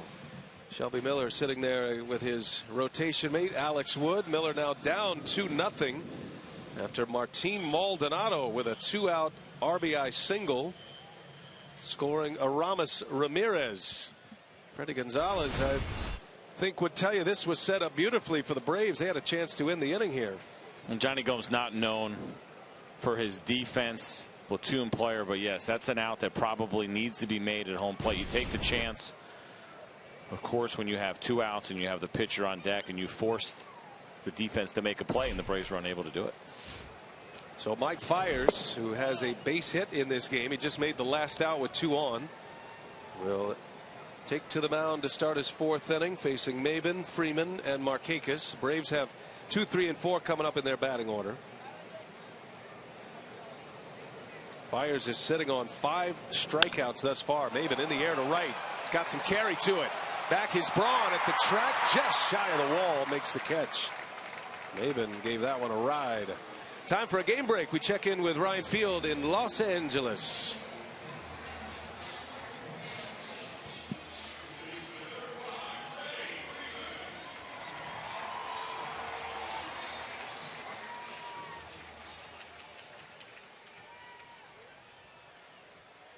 Wow. All right, Ryan, thanks. Wow, it's been a rough go for Strasburg. Just can't get going in this incredibly talented starting rotation of the Washington Nationals. Bryce Harper's been swinging the bat lights out as well. You compare Washington, CJ, with Atlanta. Think about this. Since the April 26th, 27th matchup, Washington is 18-4 during that stretch. Meanwhile, Atlanta just 10-12. So Washington has gone from the cellar in the division to the top spot in the division as we start play today. They certainly would like to have Steven Strasburg of 2014 back. It has been a struggle. Last year was a breakout year for him, and he finally got over the 200 inning mark, and it looked like he was ready to kind of maybe take that next step that everyone has been waiting on. He's been very good in his career, but because he was a 1st overall draft pick and there was so much hype surrounding him, I think we all thought he would be an ace, that he would be a Matt Harvey, Jose Fernandez type. It just hasn't happened yet, and this season is really starting to unravel for him. Freddie Freeman takes a ball, and starting to hear a few trade winds blowing around Steven Strasburg. If there was a team that could give up on a starter like the Cardinals did with Shelby Miller, it would be the Nationals. They certainly have the cover for that. Question is, what are their needs right now, and would Strasburg be a piece that they would consider trading? It's early. We haven't even hit June 1st, but you start looking around at how players could change and how rosters could start to be shaped as we start to move into the summer and you get into the 2nd quarter of the season. Well, I think it's definitely a conversation that comes up. He is still another year away from free agency, so any team that acquired him would have him for this year and next year. The problem, of course, as Freeman sends one into left center, that's Parra who wants it, and there is the 2nd out. If I'm the Washington Nationals, I have Doug Fister, who is a free agent, currently on the DL. I have Jordan Zimmerman, who is a free agent. And so, yes, they have Tanner Roark, a 15-game winner who went into the bullpen this year. Max Scherzer essentially pushed Tanner Roark into the bullpen. But thinking maybe this year, okay, maybe there's a move to be made, but then going into the following year, what are you going to do? Now you're talking about maybe losing 3 pieces of your rotation if you move Steven Strasburg. So that concern has to be there as well. And I'm sure they'd like to see his value get up a little bit based on how he's throwing right now. But it's absolutely a possibility. On April 27th, Washington was 8 games back. Atlanta was 4.5 back of the Mets. They're still 4.5 back of first place today, but it is the Nationals who have jumped to the top. Washington hasn't lost back-to-back games since April 27th. Markakis a cut and a miss. Quickly 0-2. I think it was a matter of time before the Washington Nationals got it together, as we see another Mike Fiers curveball, trying to throw it middle away, but throws it down on him. It still ends up being a really good pitch. The rotation on that for the velocity that he throws it was really impressive to see. Using it as a change of pace. 0-2 on the way. And late on the fastball. And that's to your point when you're introducing us to Fiers, that 89-mile-an-hour fastball up in the zone, it gets by hitters. There's a lot of fans sitting at home saying, how can you not hit that? It's 88, it's 89. But again, it's always about what the pitcher actually makes it look like, and that curveball completely sets that fastball up. See the shadow starting to creep over. That's going to become a factor here in the next couple of innings. Not so much right now, but as we hit the late afternoon in Atlanta, a 4 o'clock Eastern time start here at Turner Field. The 0-2 again, and Markakis fouls it away. Better contact. Strasburg gave up 6 runs today. Matt Harvey gave up 7. I think we'd see that on the same day. A couple of aces. Well, I don't know if maybe Strasburg's not the ace, obviously, of that team, but Matt Harvey's been fantastic this year. He hit a rough one against the Pirates. Pirates leading the Mets 7-1. And as Ryan just reported, the Phillies up 7-0 on Washington still. That's Hamels on the other end of that, by the way. Markakis continues to hack. And he's chasing. He keeps fouling him away. I'd like to see Mike Fiers throw something well out of the zone here now, because Markakis is giving him a good at bat. Maybe that breaking ball in the dirt or the fastball so elevated that he can't get to it. You see a really nice mix here. Doesn't get too reliant on that fastball, but also mixes his other off-speed pitches in very well. Tried the curveball, missed upstairs. Wasn't pleased with that delivery. Definitely don't want to miss. That's not where you're missing your curveball on purpose. If you miss, you're intentionally, you want that ball down in the dirt and you're trying to get a chase. Up there could be you could be asking the umpire for a new baseball. Brewers are up 2-0. They just scored their second run in the top of this fourth. They got a run on the first, and Markakis squares that one up. Base hit right center. Braun able to cut it off. Markakis on his way to second, and the throw comes in late. A 2-out, 2-strike double for Nick Markakis. What an at bat. Great at bat, and he made Mike Fiers show him everything he had. Markakis struck out in the first inning, but saw all the pitches. Fiers trying to throw a fastball down and away, and the ball came back up over the plate. And he has less room for mistakes in that 7-pitch at bat by Nick Markakis. At that point, if you miss location up over the plate, Nick Markakis, a good hitter. Lefty versus righty there really works to his advantage. And now the Braves trying to do what the Brewers did to them in the fourth, come up with a 2-out RBI. Johnny Gomes, a strikeout victim in the second, with Markakis at second.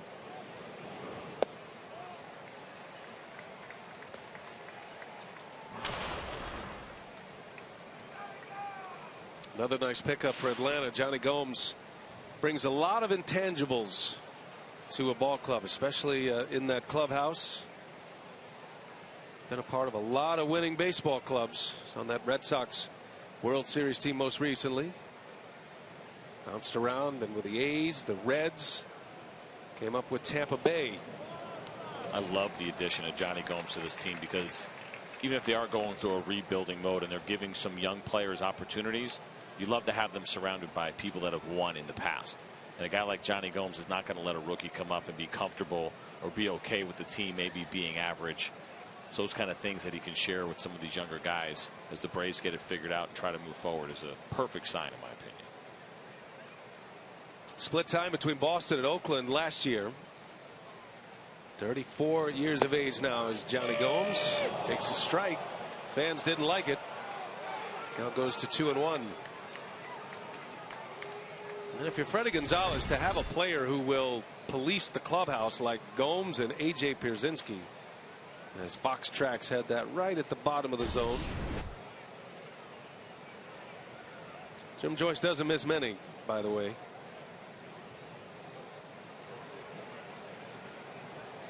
Runner at second, the 2-1. Gomes on the ground. That is fair. Long throw. Ramirez on a hop, and it is not in time. Gomes hustling down the line, beats the throw. The inning is alive for Atlanta. First and third now with 2 outs. Well, I'd say for most runners, this isn't even going to be close. This is a tough play for Ramirez. He has to go back on the bigger hop, and decides to go with the long hop throw there. I think Adam Lind maybe could have got a little bit more of a stretch. I don't know if it made much of a difference. But think about some of the great first basemen like Mark Teixeira, Freddie Freeman. When you see them doing a split in that situation and getting out there a little bit further, that's probably not in Adam Lind's back pocket to do that split. Not everybody could do that, but that might have made the difference. Good hustle by Johnny Gomes. Now, Craig Counsell, the Brewers manager, did come up to the top step, indicating they might want to look at it, but Excellent camera work and a replay there that showed Gomes was clearly safe. Counsell retreats. And the inning continues. So first and third now. A couple of hits with 2 outs for the Braves. Here is A.J. Pierzynski. He doubled his last time up. Ripped one into left center field. Knocked it over the head of Parra. Buckled his knees, and strike one from Fiers.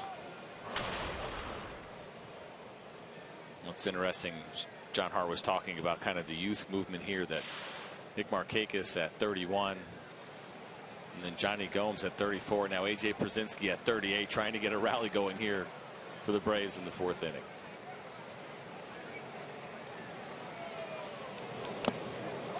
Tied him up. 0-2 the count on the foul tip. With runners in scoring position, A.J. Pierzynski has been one of the best the Braves have had all year. He has 9 hits in situations like this. Atlanta has been a much improved ball club in this category. A team that is not hitting the home runs like they were the last couple of seasons. They're not striking out as much either. Fiers has him down 0-2, and that hit him. Pierzynski just leaned right into it. He saw that slow breaking ball coming and didn't make much of an effort to get out of the way, but for home plate umpire Jim Joyce, he made enough of an effort. You see right here, oh, look at that right knee, but the left one got it, but he was okay with that ball hitting him, and when he's down in the count 0-2 in that situation, he'll take it. Even Buttermaker would have been proud of that. With an 0-2 count, Pierzynski gladly takes his base. Pitching coach Rick Kranitz out to have a chat with his right-hander. 2 quick outs to start this inning. 2 fly ball outs off the bats of Maven and Freeman, but a long battle with Nick Markakis. A 7-pitch at bat resulting in a double in the right center. Infield hit by Gomes, now a hit batter. You mentioned how good the Braves have been with runners in scoring position, coming into this game hitting .299 as a team. That's 2nd best in the National League. Despite the fact that they've hung around 500, this team has been very good in clutch situations in 2015. Big spot right here. The Brewers lead 2-0. The Braves have them loaded with 2 outs. Fiers will go back into the windup here. And Alberto Callaspo at the plate. I personally hate seeing pitchers go to the windup with the bases loaded. Johnny Gomes is going to get a great lead. Good secondary. Has 0 chance of getting picked off. He will automatically score on a base hit. If you're holding him a little bit closer, he's not a great runner. You'd have a much better chance at throwing him out, but I'd say almost no chance of throwing him out right now because you're going for the windup. All 3 outfielders for the Brewers have plus throwing arms. Strongest and the most accurate arm is probably in left field with Parra. That's in the air. A pop up in the infield. Sardinhas in the grass will make the catch. Mike Fiers escapes. The Braves leave him loaded, and it's still 2-0.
fifth inning here on Fox Sports 1. It's time to vote for your All-Stars with the 2015 Esurance MLB All-Star Game ballot. Vote at MLB.com/vote. Catch all the excitement of the 86th MLB All-Star Game July 14th live on Fox. That's a cute kid. Got the tomahawk chop going. Lefty version. Good cheeks. Looks like a pitcher in the making right there. Shelby Miller returns to the mound. He starts his fifth inning. Luis Sardinas will lead off for the Brewers. Young shortstop they acquired in the Giovanni Gallardo deal this offseason. You talked about those shadows and the effects that they're going to play. They are now creeping in. And for hitters, you're seeing that ball lit up in the sun, bright white. As it gets closer, it gets darker. It can be a little bit more difficult to pick up the spin. Sardinas with a base hit to right. Just like that. Very difficult. Probably would have hit that into the seats had there been no shadows. But that's what you're talking about from the. Yeah, see how you see the whiteness there, and as it gets in, it goes completely black, and it'll get worse as we get a little further here, probably over the next 15 minutes. And for a pitcher, you try to take advantage of that. And veteran guys know it. They'll try to work a little bit quicker because they know they're not going to have it for very long. I figured if there was one guy that you were safe telling that story about the shadows, it was Sardinas, who is not accustomed to playing with a third deck and these shadows. So much for that. Here's Gomez. Sometimes being young and a little inexperienced. I don't want to say dumb, but just a playing little that card. I see. Sometimes works for you. Playing the doesn't know any better card. That's a good work. That's good work out of you. You've been hanging around John Smoltz. When in doubt, blame your caddy. That's right. Lead runner on for Milwaukee. Sardinas has good speed. He was a base stealer in the minor leagues in the Rangers organization. But one thing about Milwaukee nowadays, with Craig Counsell as manager, they are being very cautious on the base paths. There are very few who have green lights. The guy at the plate is one of them. Gomez drops a bunt, and it is foul. Well, I think even though AJ Pierzynski has struggled, we talked about it earlier. 17 for 20 successful coming into today, now 17 for 21, with Shelby Miller being a little bit quicker to the plate. I think that's part of the reason, and I understand overall philosophy, but even today there's still something there for AJ Pierzynski. But if I have a young guy that you talked about who's been a base stealer in the past, I want to see him go for it. I want to see what he can do at the major league level, see him be tested a little bit. Ball and a strike. Gomez has a hit today, had a double to start it, and a mighty hack. Carlos Gomez, with runners on base, has been at his best this season. He has the highest batting average in the major leagues with runners on, a .531 hitter. He does not walk much. He walked twice last night. He had walked just 2 times the entire season until his first 2 plate appearances, and Miller puts him away. Big fastball up the ladder. Gomez is gone.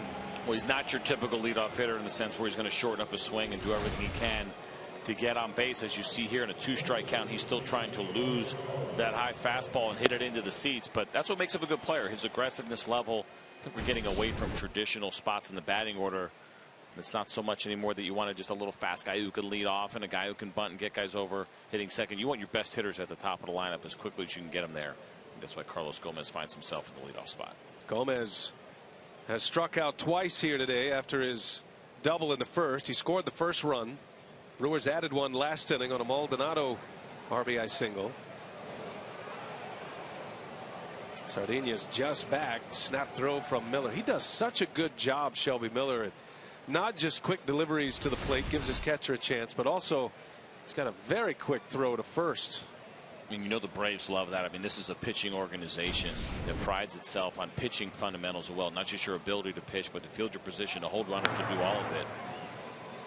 And they've done it so well over the years. And Shelby Miller just really fits the profile of the kind of pitcher that the Braves would like. And it was interesting to me that John Hart talked about remembering him as an amateur. Scouts never forget the guys that they watch. It fascinates me. You would think at this point he would put all his amateur scouting stuff behind him and just be focused on what's going on the major league level, but these guys never forget. Gerardo Parra down on the label a little bit. Maben will ease under it. And that is out number 2. So Miller has come back after a lead single. He's retired Gomez and Parra. Now Hart remembering Shelby Miller, who was a two-sport star in high school. He's from Brownwood High School in Texas, Central Texas, a bit north of the capital of Austin. And while there was no discussion about him playing football at the next level, he was an excellent, I believe he was a defensive lineman. And he was all set to go to Texas A&M on a scholarship, but the Cardinals drafted him in the first round. He was the 19th pick in 2009. Here's Ryan Braun.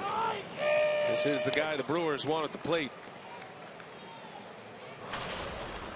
I think good for the Brewers, and they're very happy to see the power back from Ryan Braun. Missing a little bit last year. We had 19 last year. See some bigger numbers from him, and so far this year the power seems to be there. Dealing with that thumb injury that he had, probably cut into that a little bit. But when you're an organization like this and this is your market and you invest heavily in a player, you can't afford for that guy. And injuries happen, it's not his fault, but you can't afford to have guys go backwards when you're that heavily invested. Had a surgical procedure done on that thumb. They actually killed the nerve in that thumb. He has batting gloves that are prepped with a little built-in padding on his right thumb. And he'd go along last year, and he'd be going along fine, looking like the old Ryan Braun. Then he'd get jammed or hit one off the end of the bat, and it'd be 2 weeks as that nerve would be inflamed. So they went in there, and they took about an inch of that nerve, and they just deadened that part of it. So he doesn't have any pain anymore, but as he's pointed out, he had to create some new muscle memory, how the bat feels in his hand, how the swing looks. He said he developed a few bad habits trying to protect that thumb over the last couple of years. And it took him a while in the beginning of the season, but he's on a great run since late April. Matter of fact, he and Bryce Harper are the 2 bats in the National League that have put up massive numbers. I would say Harper is your odds-on favorite to win Player of the Month in May, but going back to April 28th, gaudy numbers for these 2 star players. For Bryce Harper, not that he needed to, but there were some people saying, was it a make or break year, which seems kind of ridiculous because he's 22 years old, but he'd been pretty good. But again, another guy from the Nationals, a first overall draft pick with a lot of hype. And when people have been talking about you since you were 15 years old, the expectations are extremely high, and it's really coming together for him. As a called strike 3, Shelby Miller rings the bell. And after a leadoff single to the 9-hole hitter, a 3 up, 3 down after that with a couple of Ks, still 2-0.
Cup begins as the nation rallies behind Alex Morgan and Team USA, who will be taking on the world's best teams in search of their third title. Only place you can see it, the Women's World Cup, is on Fox and Fox Sports 1. All begins June 6th. First ball swinging, Simmons. Sardinius with a heck of a play for the first out. One shortstop to the other. Simmons, of course, probably the best in the league defensively, but Sardinius showing him he's got a little something as well in the glove. Perfect throw right on the money. That last hop had some spring to it.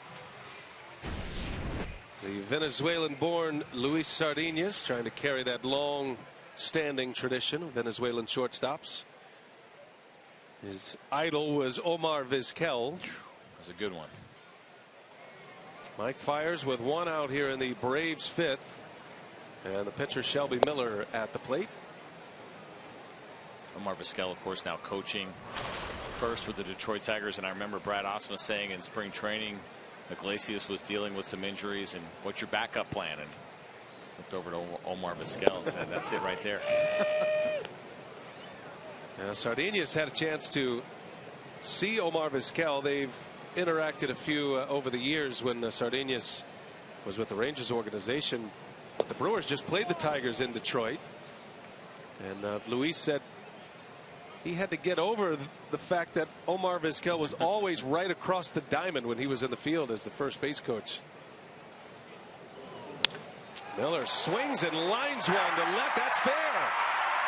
Extra base hit for the Braves pitcher. He's on his way to second with a double.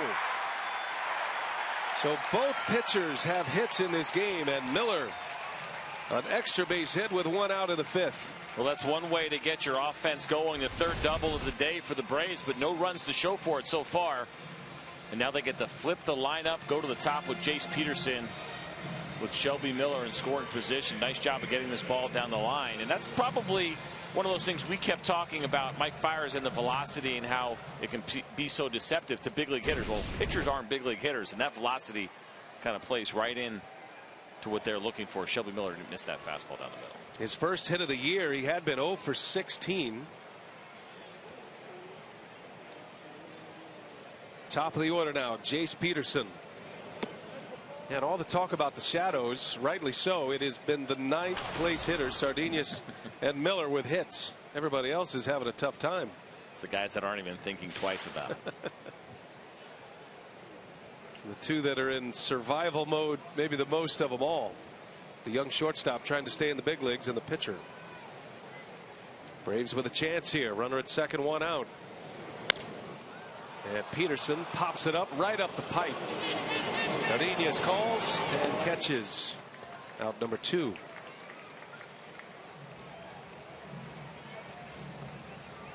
Fires with 2 away. Boy, he's been impressive today.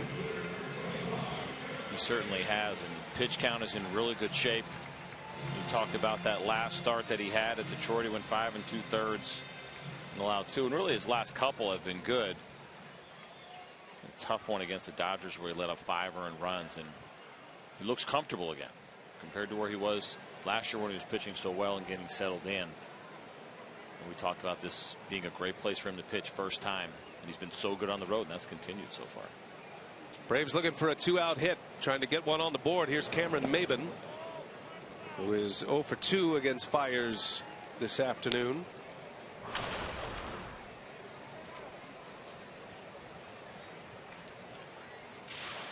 Maybin, an excellent defensive player in center field. As an outfield assist in this series, he cut down a runner at second on Thursday. Part of that Braves win. A little cut fastball in there for a strike.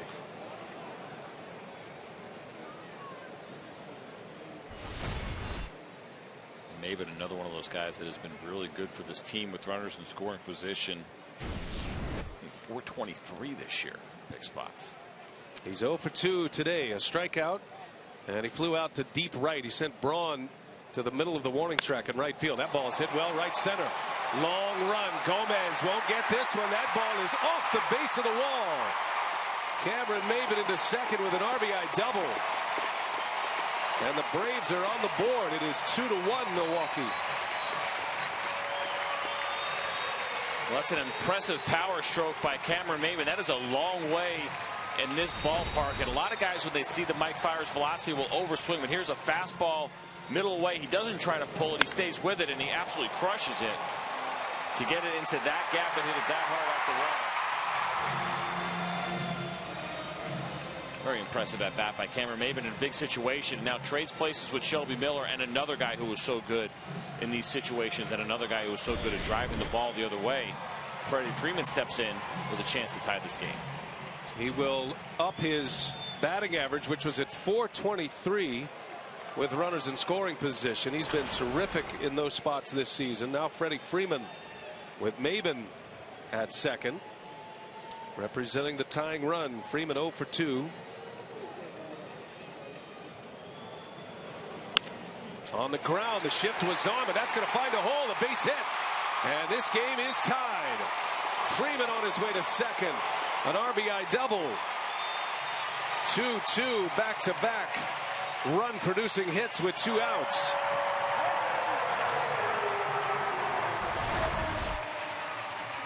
And think about Shelby Miller getting this thing started with 1 out. Jace Peterson, of course, the pop-up.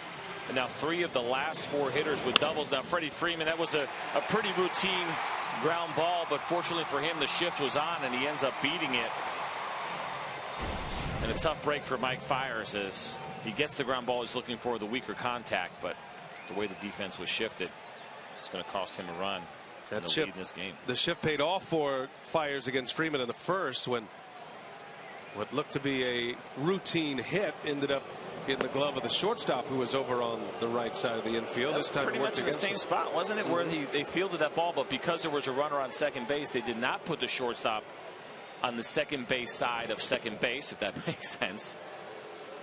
But Freddie Freeman hit the ball in the exact same spot. Nobody was there this time. Wheels in motion in that Brewers dugout. Pitching coach Rick Kranitz on the phone down to the bullpen. Greg Counsell choosing to walk the left-handed hitting Markakis to face the right-hander in Johnny Gomes and put 2 on. So intentional pass here. First and second with 2 away. That'll bring up Gomes. Well, this is the 3rd time through the order for Mike Fiers, and to get an idea of how he's been. First time through, batting average against .227. Second time through, it jumps up to .308, and now as we go through the 3rd time through this year, opposing batters batting .351 with a .432 on base percentage. And with his kind of stuff, you can kind of see why, from that 3rd plate appearance on, he might struggle a little bit, and the Braves taking advantage of that here in the 5th inning. Well, this is a big spot. Brewers led 2-0 when this inning began. Fiers had 2 outs, but back-to-back run-producing doubles by Maybin and Freeman. Here's Gomes. He swings and pops it up.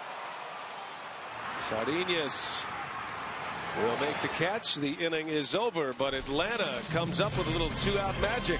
We're all tied at 2 at Turner Field.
I have 2 kids.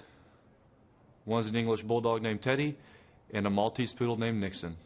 I have 3 little sisters. One is 23. Her name is Sheldon, which is weird because I have a girl's name, and that's usually a boy's name. I have one named Sydney, who is 14, and Spencer, who is 6. And I love country music. As you would expect from a 23-year-old Texan, kind of throwing his sister under the bus there. Sheldon, sister Sheldon, brother Shelby. Getting this 6th inning started, new life for Shelby Miller. And it was his double that started the rally for Atlanta. 3 doubles in the inning. Adam Lynn here just kind of got the bat kind of knocked out of his hands a little bit, and he's lucky, or AJ Pierzynski's lucky that didn't hit him. It's not something you see too often. He's pretty much made up his mind he was going to swing at that pitch. Power hitting lefty Adam Lind, who was 0 for 2 in this game. Well, Miller and Fiers have been fun to watch today, doing it in much different ways. But we're in a 2-2 ball game here in the 6th inning. And each of the pitchers in this game have base hits. Shelby Miller has really had to work after that first inning, but for the most part has settled in pretty nicely. Maybe not feeling as good as he had the last couple of starts. 2 of the last 3 were complete games. Took that no-hitter into the 9th, but still pitching really well. You have to be able to pitch and keep your team in games when you're not feeling your best, and I'd say that probably describes how Shelby Miller is today. Well, it's nice to have a pitcher who, at this young age, starting to move into the ace status across Major League Baseball. He's putting up the numbers that back that up, and he has postseason experience with the Cardinals as Lynn chases another one upstairs. Think about what John Hart said about financial flexibility, and they already have Julio Teheran here, and so those are 2 guys that can pitch at the top of your rotation. Mike Minor is hurt, but there are some pitchers here, but financial flexibility is code for we may be in on somebody at some point. And this free agent year coming up, there are some great starting pitchers out there. And a swing and a miss. Shelby Miller powers one past Adam Lind, and now 5 strikeouts.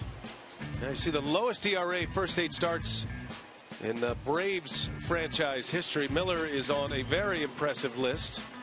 Chris Medlin, there's a name that Braves fans will be curious about. He's got a chance to come back and pitch for the first time in a couple of years in the big leagues. He's with the Royals. Brandon Beachy now with the Dodgers. 2 guys that unfortunately had their careers derailed by Tommy John surgery. Medlin has had it twice, but those guys were all good. Obviously Maddox and Glavine went on to have Hall of Fame level careers. There's no taking away from what Shelby Miller is doing here. 8 starts. He has not allowed more than 2 earned runs this year. This is his 9th start, and he's given up 2 earned runs. Talking about that free agent class, and I'm not sure if the Braves would be on somebody necessarily this offseason, but Johnny Cueto, Jeff Samardzija, Jordan Zimmerman, even Scott Kazmir is out there maybe on a short-term solution. Doug Fister, David Price. Oh, look out. Ramirez drilled by a fastball. Oh, and now anxious moments here. Anytime you get hit in the wrist or the hand, a lot of breakable bones in that spot. Ramirez looks like he's all right. Athletic trainer coming out to check on him. 2-seam fastball maybe, but really good run. Hits him right on the top of the hand, and you're right. We've seen that so many times. That handmade bone that you hear about a lot. It can be devastating to a hitter if they break that. That was a distinct thud. The Brewers athletic trainer Dave Yeager checking on Ramirez. And for Ramirez, initial reaction was he wanted to stay in the game, but you always have to protect players from themselves. A lot of these guys will just continue to try and stay out there, but he seems like he's fine. But you're right. Initial reaction always a little bit scary when you see a pitcher get hit in the hand with a good fastball like Shelby Miller has today. So Ramirez is aboard. It's the first hit batter to go along with 1 walk today for Miller. He struck out 5. He has given up 6 hits. And a man on with 1 away for Elian Herrera, who singled his last time up. He started a 2-out rally for the Brewers. And a strike to get him started. A little breaking ball in there.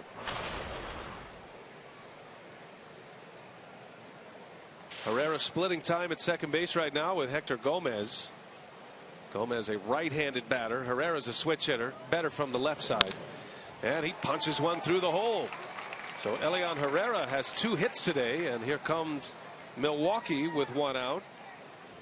A hit batter and a base hit. 2 on for Maldonado.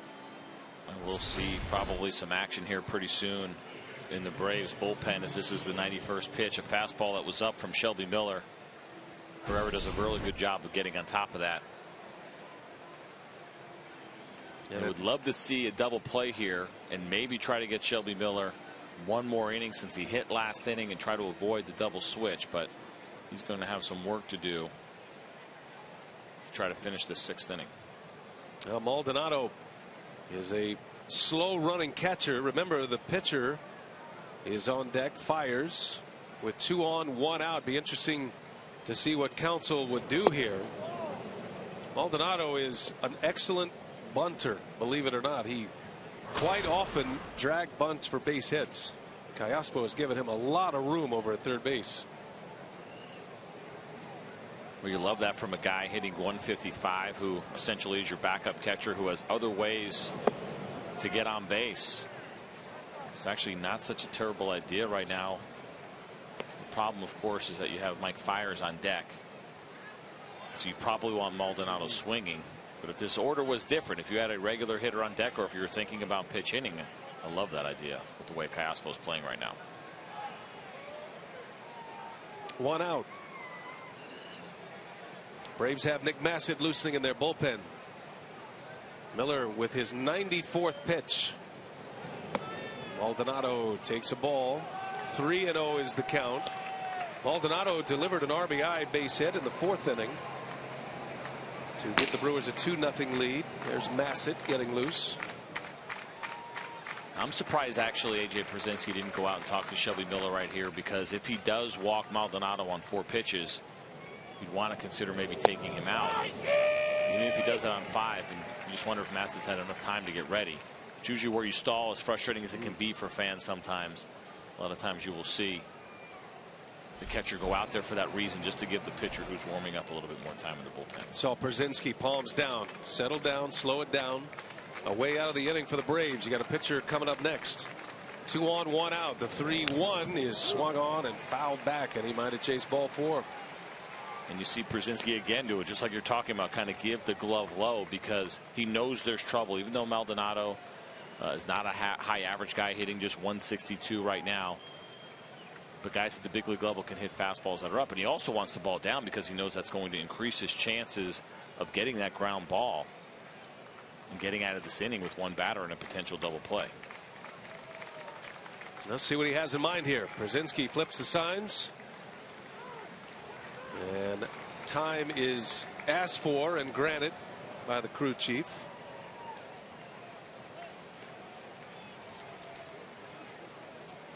Pierzynski wants to go through him again.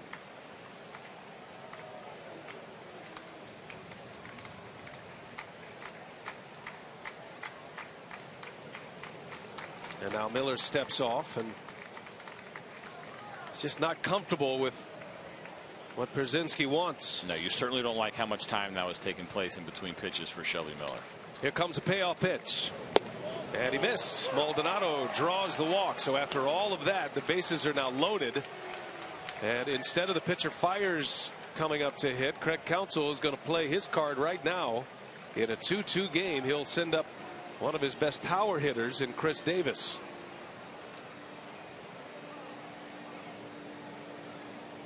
This move here tells me that they might be making a move. AJ Pierzynski kind of looking in the bullpen. And now Roger McDowell is coming out, the pitching coach.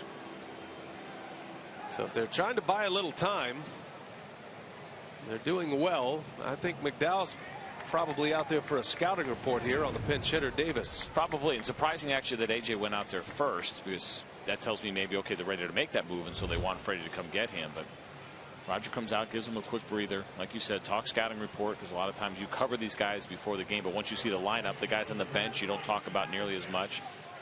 So a quick breather, a quick refresher, Now for Shelby Miller, his biggest test of the day here with the bases loaded and 1 out in the top of the 6th inning. Chris Davis has seen him in Miller's days as a Cardinal, but Davis has never had a hit off of Miller. He is 0 for 6. Miller struck him out a couple of times. Big moment in the game. We are in the 6th inning in Atlanta in a 2-2 game. Brewers have him loaded. Davis a little half swing, got a chance to turn it here. There's one at the plate. Pierzynski's throw in time. A 1-2-3 double play, and just like that, the Braves are out of the mess.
Keep Shelby Miller in the game. Roger McDowell goes out and talks to him before pinch hitter Chris Davis checks in, and a check swing on a first pitch fastball. Exactly what they wanted. Shelby Miller, this is not as easy as a throw as people may think. And AJ Pierzynski, a nice turn, and within one pitch, Shelby Miller is out of a huge jam, and AJ Pierzynski fired up because the Braves keep this 2-2. It's a bases loaded situation with just 1 out, and Shelby Miller was struggling. And that break from Roger McDowell, I'm sure he probably said, hey, just throw a fastball, we'll get a check swing double play right here and end the inning.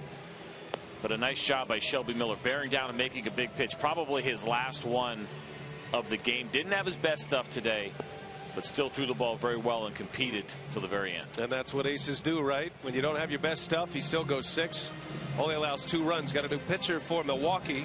Davis pinch hit for Fires, so counsel to his bullpen.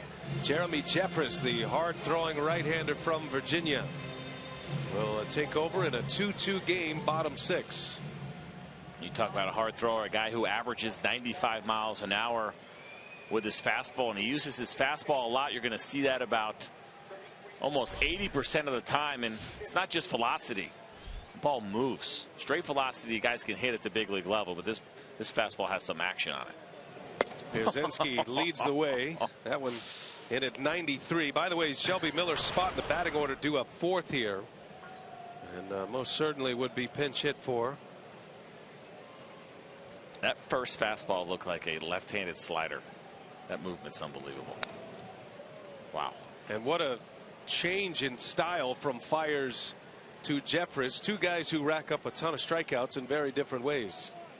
Well, it's nasty to see, and it's so interesting because he stands all the way on the first base side of the pitching rubber, and he does that because he throws that fastball a lot and it moves a lot, and he's trying to keep it on the plate.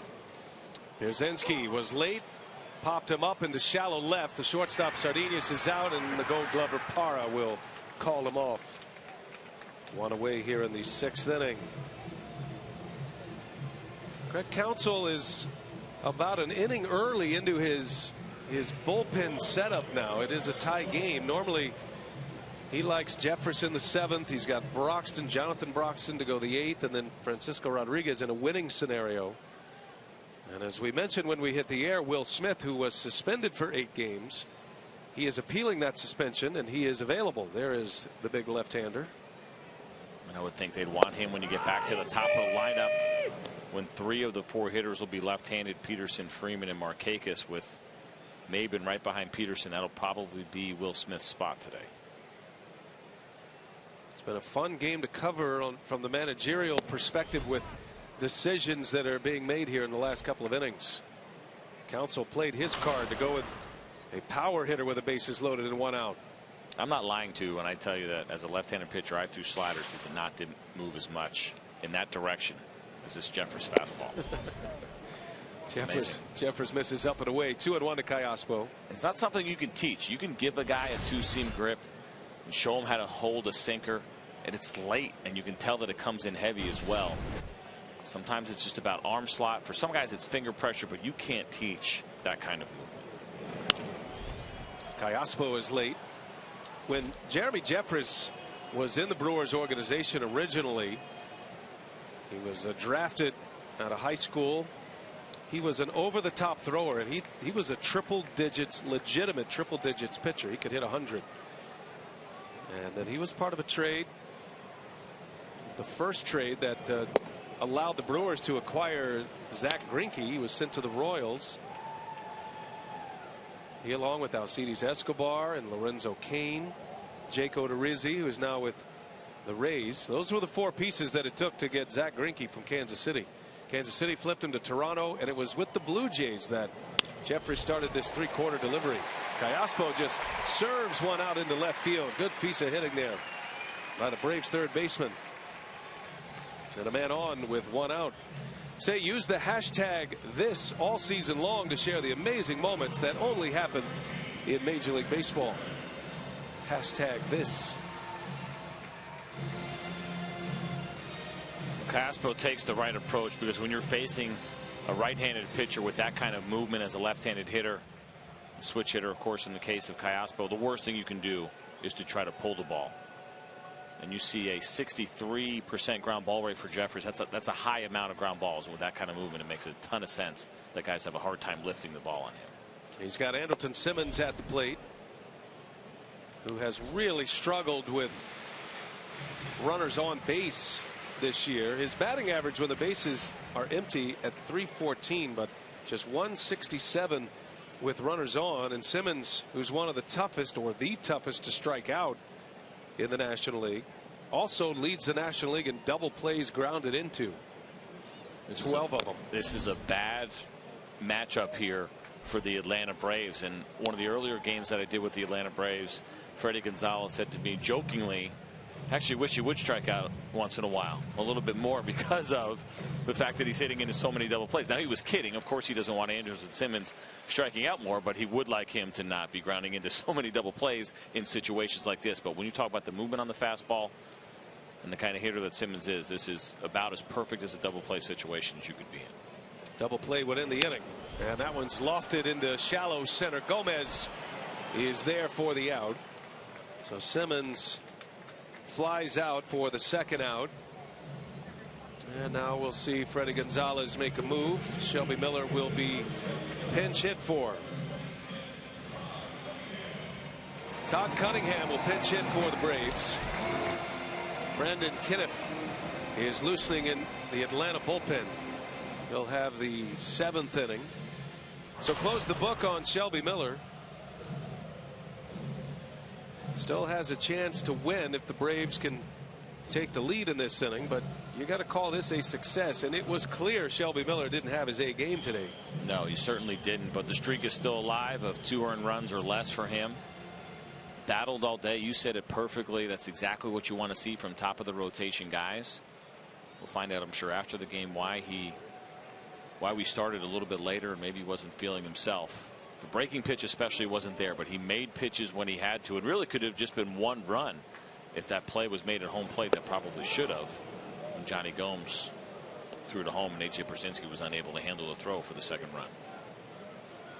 So it's Todd Cunningham.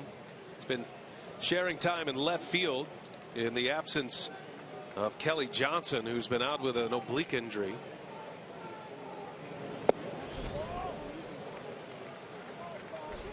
Cunningham and Gomes splitting time. Gomes the right-handed version.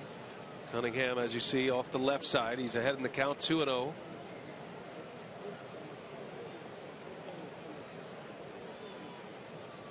The Brewers had the bases loaded in the top of this inning and just one out.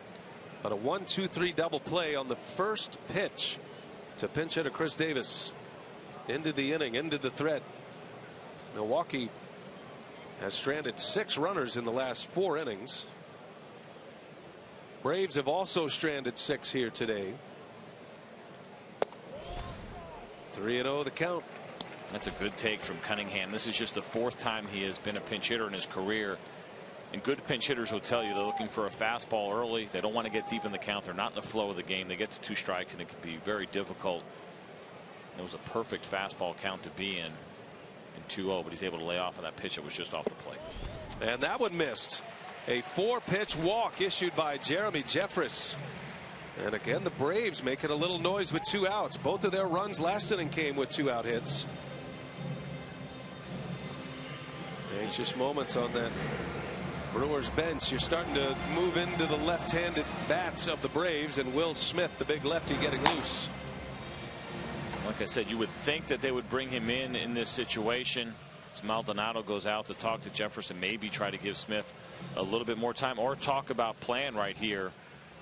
But we were talking to Craig Counsell before the game. I was asking him a lot of questions about being a manager, first time, curious about his approach, and talking about sleeping less and decisions that you have to make and kind of agonizing over them. And I can guarantee him this: as young as he looks, he will look not nearly as young when this season is over. There will be a few more gray hairs on that head. I was surprised he admitted that. He goes, yeah, I'm sleeping less, but I'm kind of enjoying it. It's a good way to be. The competitive juices are flowing again as Jeffress deals a strike. Well, it's so different as a manager because former players, you're in the game, you could have some control over what happens. As a manager, you do not. All you can do is make decisions, and then the players have to go out and hopefully they execute. And when they don't, you wonder, did I make the right move? And you think about it and you play the game over in your head when you're lying in bed at night. And for him, he talked about also thinking about what's coming up and thinking about the next game and what will I do differently, what will I do the same, what are the matchups, all of those things that managers and coaches are constantly thinking about. Well, he also said he's playing hunches every now and then too, and he's playing one right here. He's got his big lefty in the bullpen ready. Instead, he's going to let Jeffress remain against the young hitter Jace Peterson. 2 on, 2 out, and a swing and a miss. A ball and 2 strikes. And that is a nasty slider there that we hadn't seen too much of this inning. And for Jeffress, the splits are about the same: 217 versus lefties, 212 versus righties, and he has that kind of stuff that can neutralize left-handed hitters. And my guess is that's probably why Craig Counsell has gone with his gut here and left his righty in. Maldonado wants it upstairs, or at least shows that. Nope, breaking ball in the dirt. And he may have done that as a distraction or trying to trick Callaspo, because when you're a runner on second base, you're not just sitting out there watching the game. You're looking for opportunities to maybe let the hitter know what's going on. Some hitters want to know location. If you can pick up signs and you know what pitch is coming, hitters would want to know that as well. And so Maldonado probably doing that just in case Callaspo is trying to give location at second base. Played a little possum. Certainly not going to look for anything else but a fastball if you want it high in the zone. Here's a 2-2 and a breaking ball rolled right side. Lynn backs up on it, fires a strike to Jeffress, covering the bag, and the threat is avoided. Braves strand 2.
what we have seen today. Fiers going 5 innings, pinch hit for last inning.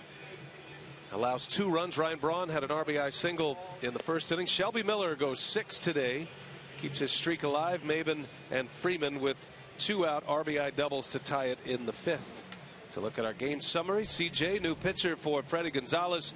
Brandon Kenneth is on for the 17th occasion this year. And a righty that has been really good for this team. The walks are a little bit high, but look at that opponent's batting average at .048.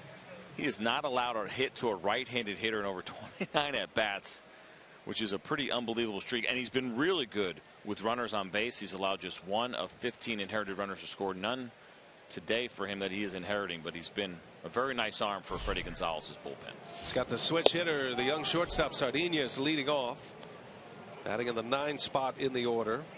Brewers used their pitcher in the 8 spot, and it kind of came up in some inopportune times twice here today. The reason for the short start by Mike Fiers. Counsell pulled the trigger on a pinch hitter in the 5th. Turned into a 1-2-3 double play, and Shelby Miller able to get out of a mess. Sardinez, Carlos Gomez, Gerardo Parra. Gomez the only right-hander of the first 3 that Kenneth will face. There's the all-star Gomez due next. Sardinez singled his last time up, had a base hit in the 5th. 2-2 now. Kenneth is a rookie, 26 years old, originally drafted by the Florida Marlins in 2010 in the 27th round, but was released the following spring training and hooked on with the Braves in the middle of the 2013 season out of minor league. And this Braves bullpen has a bit of a land of misfit toys kind of feel to it. Grilly's actually done a terrific job. His ERA is high, but he has 12 saves as well. But getting to the closer has been a challenge for Freddie Gonzalez. Avilan hard throwing lefty as Sardinez stays alive. 2 lefties in the bullpen for Freddie Gonzalez. He's got a young kid, Ian Thomas, who just arrived here yesterday. So really his lone left-handed threat is Luis Avilan.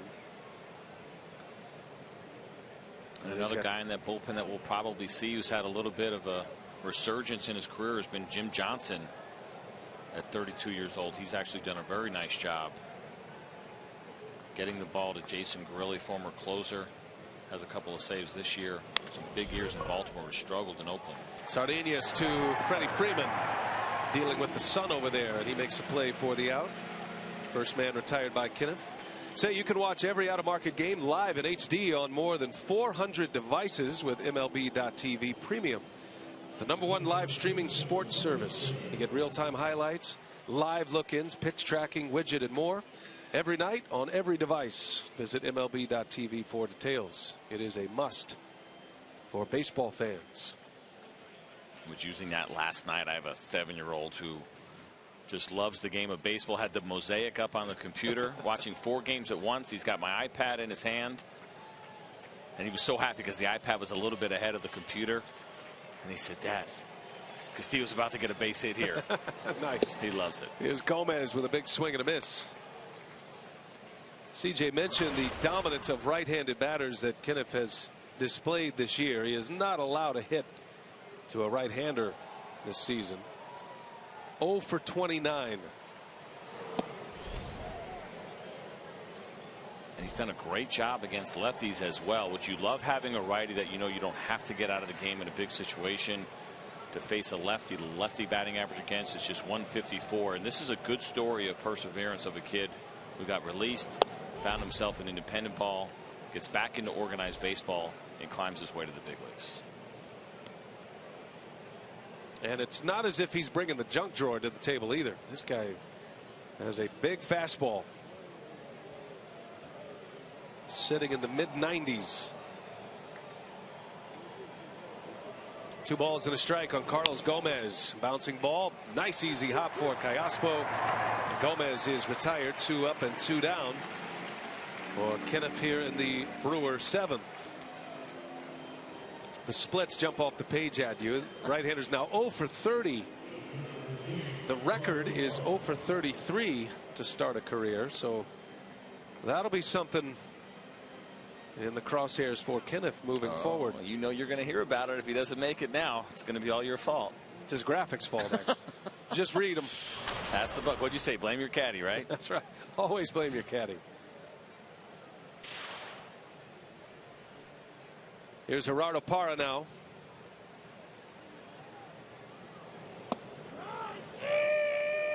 Jim Joyce calls strike one. Parra is 0 for 3. A couple of ground outs. He flew out to center his last time up. 2-2 game, 7th inning from Turner Field. Brewers started the scoring. They got an RBI single from Ryan Braun in the first. Added to their lead with a 2-out RBI hit from Martin Maldonado, their catcher. But the Braves scored twice in the 5th. Back-to-back run-producing doubles with 2 outs. Maben and Freeman. Both starters are gone. Mike Fiers and Shelby Miller.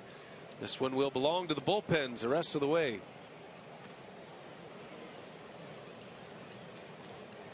One ball, 2 strikes on Parra.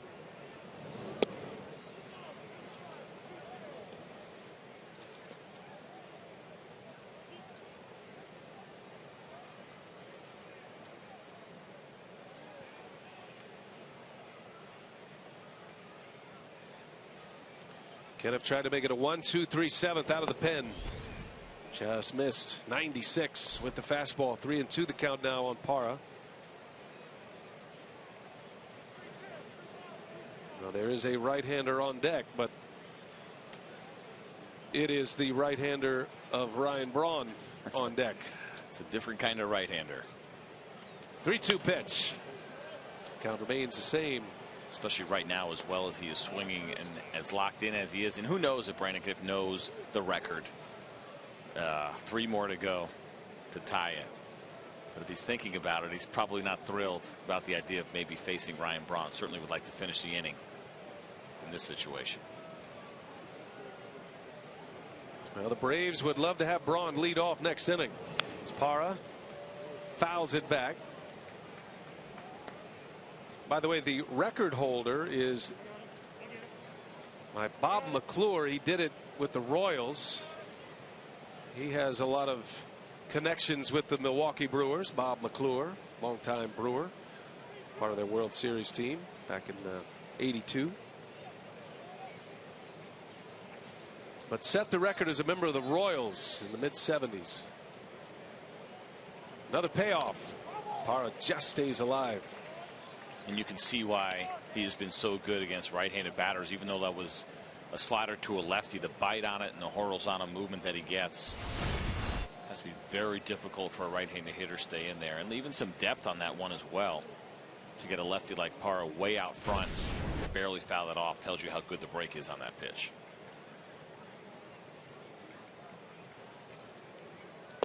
There's a call. Strike 3. Kenneth cuts down Parra. 1-2-3 inning with a punch out. Big boys are coming up for the Braves. We head to the home 7th.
Atlanta, Turner Field, a Memorial Day weekend. The soldiers are out with many of their family members. Braves did a fantastic job today, coming out early, signing autographs. Johnny Gomes giving away a game-used bat.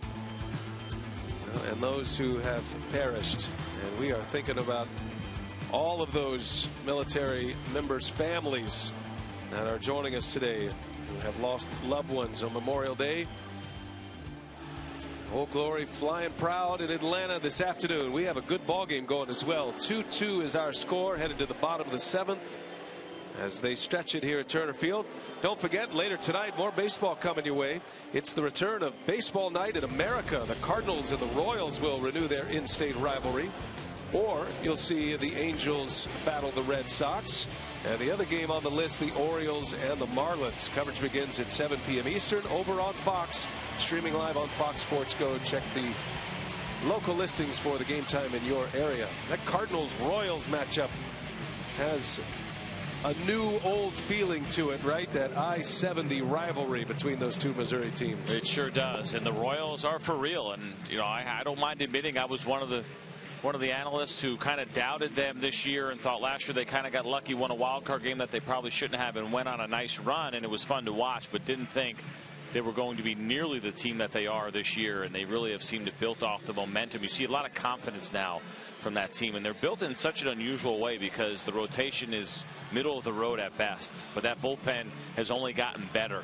It was so good last year, and it is even better this year. And they shorten the game at a rate that we've never seen before. And they're hitters. It is crazy to see these guys, how many of them, especially 1 through 6 in the lineup, the years that they are having. Mike Moustakas, he was big in the postseason, but he did not necessarily have a big year last year overall. He actually spent some time in the minor leagues. He's been fantastic for those guys. Eric Hosmer, Lorenzo Cain is turning into a star in this league. It is a completely different time to be a Kansas City Royals fan, and a fun time. Royals at the top of the standings, as are the Cardinals. Kansas City beat them last night. They shut them out 5-0. So here we go to the bottom of the 7th inning. 2-2 game in Atlanta. Brewers Braves on Fox Sports 1. Jeremy Jeffress continues and zips one in at 95 for a strike. That camera from behind home plate gives you a great idea of how little time a batter has when a guy's throwing this hard. And the shadows that they are dealing with. Yikes. And you talked about Ryan Braun and the thumb issues that he was having every once in a while when he would get jammed and how we would feel it, and ultimately led to that nerve surgery that he had. Jeffress on right-handed hitters must be an absolute nightmare, knowing how much that ball is barreling in on your hands and how hard it is. You're hoping he makes mistakes, you can get to the barrel to it. Chases. Maven is down on strikes. And Jeffress starts the inning with a strikeout. He faced 5 batters last inning, gave up a hit and a walk. But Counsell wanted him with the matchup against the right-handed batter to start this inning. Cameron Maven, as we just saw in that replay real quick, was not even close to that ball. And now Counsell will make the change. So Jeffress gives the Brewers 4 outs today, and he will exit with 0 runs allowed. To the lefty goes Counsell. We'll set up the new pitcher when we continue from Atlanta.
We take you back to Thursday. Freddie Gonzalez spotting a foreign substance on the right arm of left-hander Will Smith, alerted the umpires. It was the crew chief Jim Joyce who went out to check it and noticed the substance and ejected Will Smith from the game. He got a suspension of 8 games, but he appealed it. And here he is on the mound, and the kid from Noonan, Georgia, the right arm is clean, CJ, as he enters the game here. Well, you talked about them noticing it. I think they could have noticed it from space. I mean, he did such an awful job of hiding it. Things happen in this game. Guys will bend the rules a little bit, but said all along, you have to do a better job of hiding it. And the thing that is so interesting now for me, and there's times where I've pitched maybe with a little pine tar on my finger, and there's times where I haven't, and you start wondering, can I be the same guy without it? Was there a reason that I have to have it? Am I as good of a pitcher when I'm not using maybe a foreign substance to make my breaking ball a little bit better? And for Will Smith right now, I think that's a hurdle he's going to have to cross. And just to give it a little context, there are multiple layers to this story, but Thursday night when this occurred, the temperatures were in the 50s. It was a cool, windy night, much warmer, much more humid night tonight. Smith has appealed his 8-game suspension, which keeps him eligible. There's a curveball back up the middle. Sardinas is there, and the ship pays off this time. Will Smith retires Freeman for the second out. It is such a wonderful moment as a pitcher, because you think you have let up a base hit. There's a line drive that goes right past you. You think it's up the middle, and you turn around and the shift is on, and your shortstop is right there scooping that ball up, because that was a hanging slider, and I think Smith actually caught a break on that breaking ball. The way it sat there, Freddie Freeman could have crushed that ball. He still hit it pretty hard, but there was probably a little bit more in there with the way that ball hung, and good defensive shift by the Brewers. So 2 men are out with the back-to-back lefties coming up, Freeman and Markakis. Counsel calling on his big left-hander. 2-2 game in the 7th. I guess my question for you is, am I overstating it too much by saying this is a huge psychological moment for Will Smith? He's from this area. Sure. He got booed when they came in. This is the team he rooted for, the Braves, growing up in Noonan, Georgia. We'll tell you, there was plenty of times that I got booed in New York. I grew up watching games in Yankee Stadium, a couple of times at Old Shea Stadium. It's not a nice feeling when you think you're coming home. You quickly realize nobody cares. You're from there. They care about their team more than anything, and whether you do good or bad, they would love to boo you, and it's a bad feeling. Boy, he has some electric stuff going right now. Seems pretty motivated. Nasty breaking ball. His fastball's hit 95, and he's got Markakis in a 1-2 hole. Well, this is a really nice looking breaking ball here, and for me, when you use something sticky, it's usually to help the breaking ball, but he obviously does not need it. Ball at 2 strikes. Markakis with 2 outs, lays the bat on it. That's going to get down. A base hit. Markakis with a 2-out, 2-strike single. His double in the 4th came with 2 outs and 2 strikes. He just keeps getting his hits. It wasn't a terrible pitch, but I think on a 2-strike count, what Will Smith wanted to do was sweep that breaking ball a little bit more and keep it off the plate. But credit Markakis for staying in there as well and covering this part of the plate. That's not an easy thing to do against a lefty with a good breaking ball. Smith did him a little bit of a favor by giving him a chance, but nice job by Markakis as well. Markakis has been on base his last 3 plate appearances, 2 hits and an intentional walk. Smith is not a situational left-hander for Craig Counsell. He's a guy that will face right-handers, and he's got Johnny Gomes in the box with 2 outs here. 95-mile-an-hour heat gets ahead of him. Gomes has been waiting for this chance. He was up there with 2 on in the 5th inning. They intentionally walked Markakis to get to Gomes, and he popped up on the first pitch to end the threat after the Braves had tied it in that inning. 0-2 the count. Well, this is how Johnny Gomes makes his living, by doing damage against left-handed pitching. He's only got 15 at bats against lefties this year, but he's got a .400 batting average, including a home run and 7 RBIs. Certainly, as we talk about that play that happened in left field, he'd like to come through here for the Braves. Down on the count, 0-2. Smith goes with a breaking ball, hit hard right to Sardinas, who makes the play. Got away with a hanger, didn't he? Will Smith back at it. Still tied at 2. We're headed to the 8th.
Orioles. Third game of the series, headed to the top of the 8th. Ryan Braun will lead off. The Game Changer Profile is brought to you by T-Mobile, the official sponsor of Game Changers. And how about the numbers for Ryan Braun? Slow start. Part of the reason the Brewers got off to a 5-18 beginning. But since that time, since April 28th, Ryan Braun has been among the hottest hitters in the National League. 10 of his 11 homers have come during that stretch. And it's the power, I think, that has been most impressive. Some guys can come back and battle it and hit for average, but he is driving the ball and he's doing it well to right field. And now we see Jim Johnson coming on for the Atlanta Braves, having a really nice year. Good power sinker. He's been really comfortable here pitching in Atlanta. Freddie Gonzalez told us before the game he liked him. They liked him before, even when he was struggling a little bit with Oakland and tried to get their hands on him. They saw an opportunity to get him back on track, and they brought him into the organization this year. He's been terrific. Former Orioles closer back in a high leverage spot. Big bouncing ball to Simmons. And the Gold Glover will take care of Ryan Braun for out number 1. So Kenneth came on in the 7th for Atlanta, retired the side in order with a strikeout. Now Johnson has the 8th. Looking ahead to Atlanta's 8th inning offensively. They are at the bottom of their order with Pierzynski, Callaspo, and Simmons.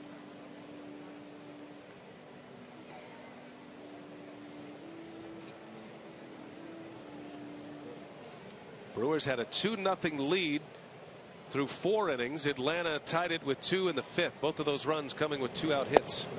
Maben and Freeman with 2-out RBI doubles. One gone for Adam Lind, who is hitless today, 0 for 3. Chased one. Johnson's got him down 0-2 now. And that's a nice combination because Adam Lind is a lefty, will get in there against Jim Johnson looking for the sinker. What is what Johnson throws most often, and he hasn't seen one yet. So a little ball that cut back over the plate. He's seen a breaking ball. He still hasn't seen the heavy sinker. Looks like he wants to maybe go change up here. And Lind fouls it back. Lind has by far and away the most experience against Jim Johnson. There are days in the American League East. Johnson for the Orioles, Lind for the Blue Jays. Adam Lind is 6 for 18 career against Johnson. Has a double. 0-2 pitch. Ball 1. No other Brewer has more than 3 at-bats against Johnson.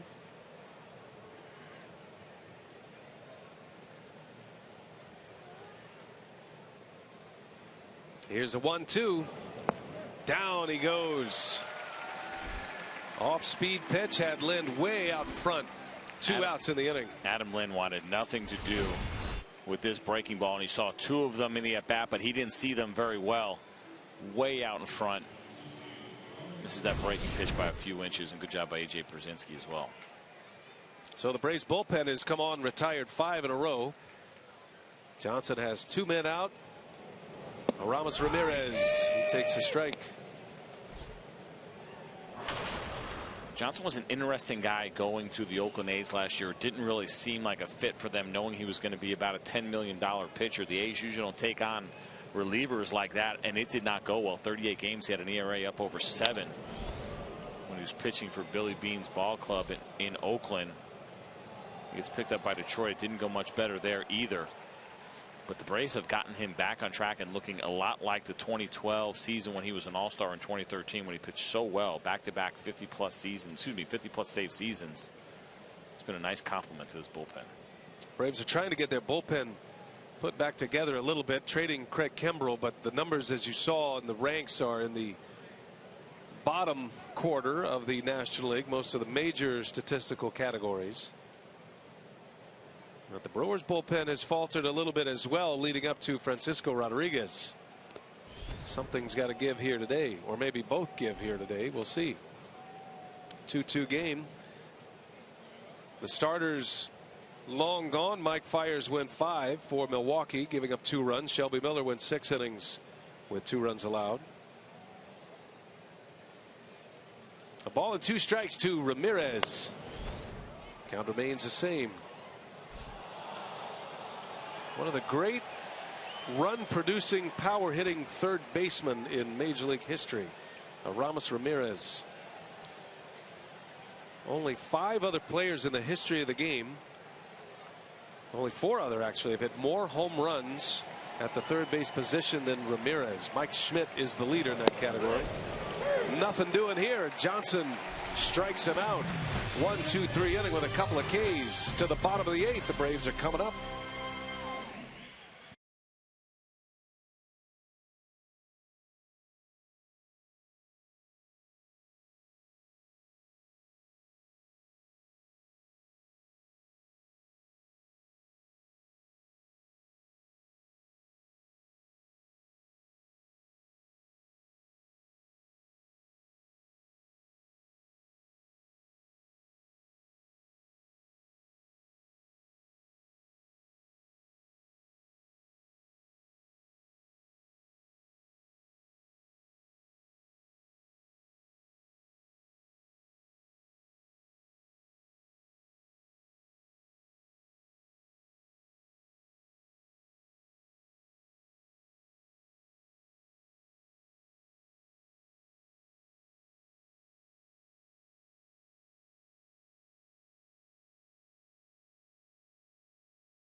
Three things you need to know about me are: 1, I love to do anything outside, hunt, fish, golf, tennis, whatever it is. 2, I have a no-nose dog named Bubba. And 3, my kids and I have a huge Lego collection. All right, good to know. Thank you, AJ. And he'll lead off here in a 2-2 game, bottom 8. Much more important things on his mind concerning this game right here. Brzezinski matching up against Will Smith. Smith probably out there for 1 batter, maybe 2. We'll see if they want Callaspo to hit right-handed. Craig Counsell does have Jonathan Broxton loosening in the bullpen. Typically his 8th inning pitcher. Wheels are churning in this one. It's been a good game. 2 blowouts to start this series. Atlanta won the opener on Thursday 10-1. They scored 7 runs in the 7th inning in that game. The Brewers returned the favor with a 7-run 4th inning last night and won 11-0. Third game of this 4-game set. 2-1 pitch. An excuse me hack on a breaking ball, and it's 2-2. I think AJ Brzezinski in a 2-1 count was sitting dead red fastball, and he wasn't quite sure what he got at 85 miles an hour. It was kind of a spinning slider. It didn't do much, a little bit of a break. I think he thought that ball was going to be coming in a little bit harder than it did. And a 2-2 pitch. There's a good breaking ball. Brzezinski strikes out. And the first out of the 8th. One of the better sliders that Smith has thrown. Hey, coming up next, it's UFC 187. Starts with the prelims here on Fox Sports 1. John Dodson is the top-ranked man in this one. He continues his quest for another title. He'll be matching up against Zach Makovsky. Plus, Kim takes on Berkman. Coverage continues next on Fox Sports 1, streaming live on Fox Sports Go. 1 away. And indeed, Smith will continue. Callaspo, the switch hitter, turns around, hits right-handed for the first time. He's really struggled against left-handed pitching, hitting .059 this year in 17 at-bats, .233 when he's facing righty. So this is certainly the matchup that the Brewers wanted to get. Now, for all of you who have dialed our way on Fox Sports 1 looking for UFC. You can watch that on Fox Sports 2 right now. And at the conclusion of this game, they will switch it back. We'd love to have you stay, though. We're not trying to get rid of you. 0-2 pitch right off the end of the bat. Count will remain 0-2. There might be some UFC fans looking for you right now. Right. We don't want you to go away. We just, you know, you go ahead and make the decision. We're good with it.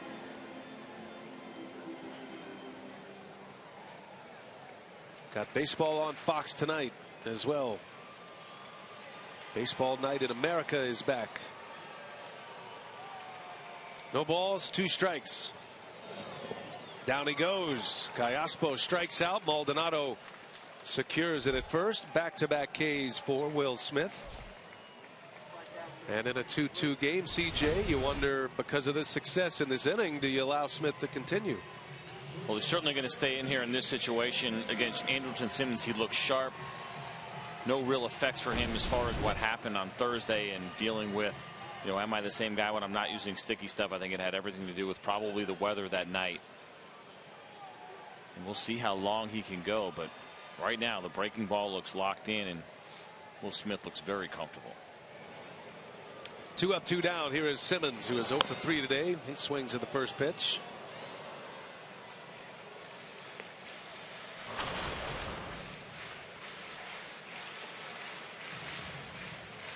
If Simmons should reach, Freddie Gonzalez as a pinch hitter at the ready.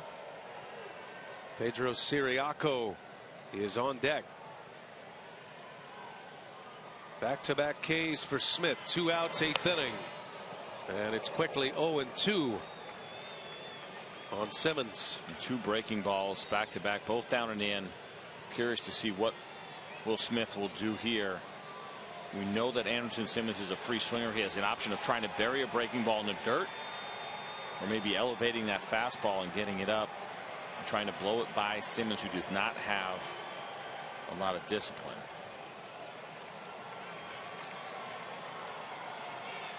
No balls, 2 strikes.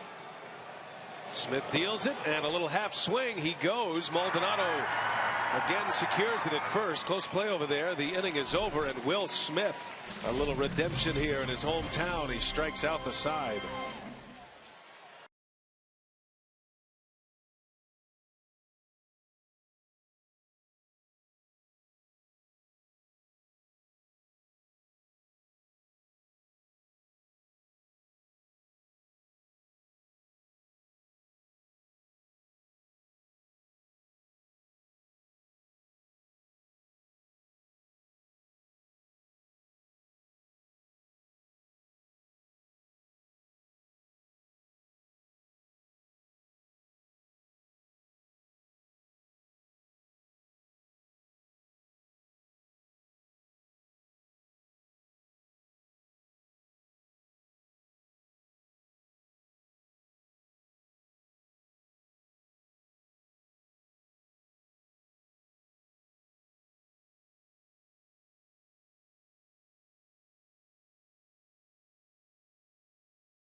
You got Rally Cheese sitting right next to each other.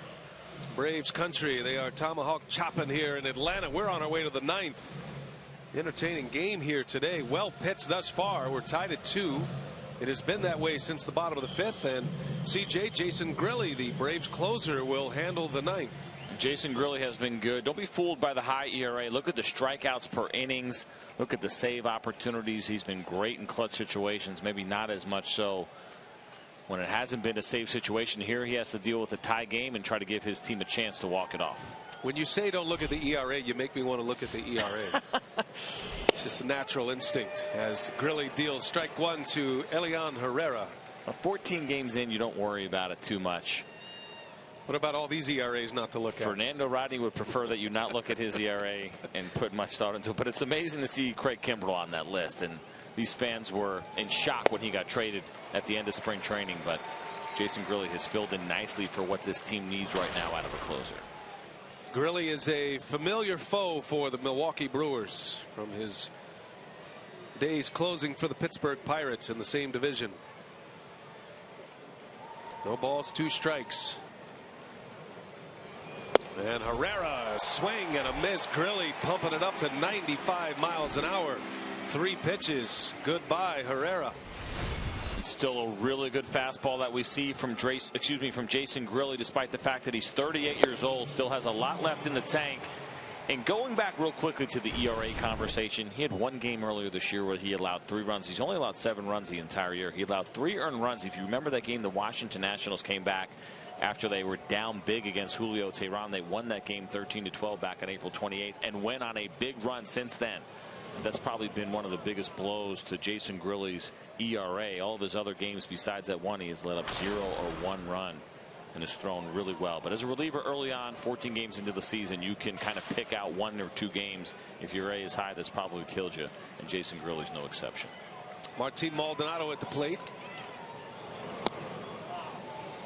Maldonado, the Brewers catcher, filling in for the injured Jonathan Lucroy, their all-star catcher who is out with a broken toe.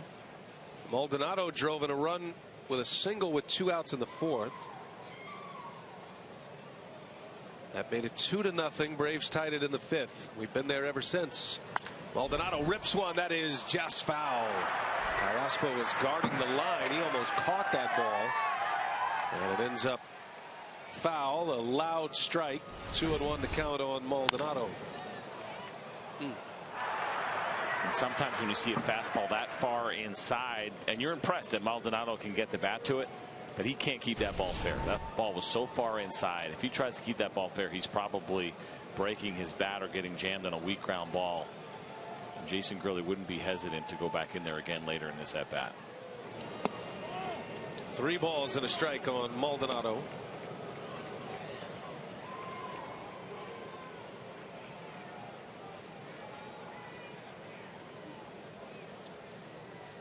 That is Jason Rogers preparing for an at-bat. Got the pitcher spot due up next.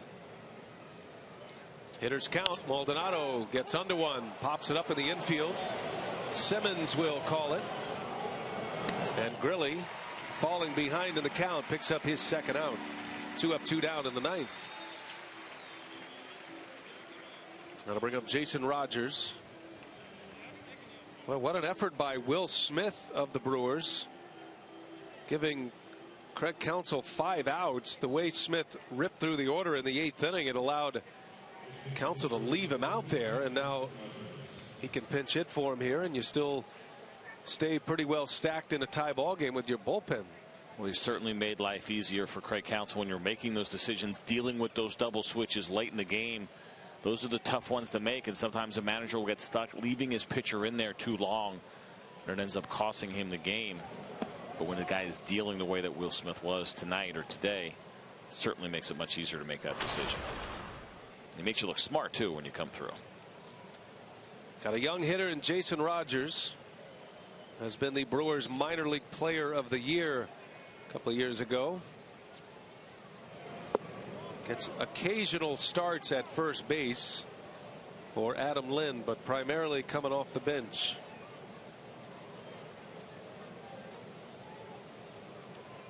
Rogers is from the Atlanta area. He's got a lot of friends and family in the ballpark tonight or today. 2-0. 3 balls, no strikes.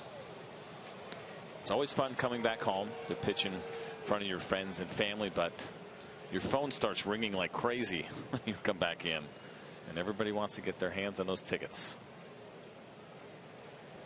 Rogers got a start last night.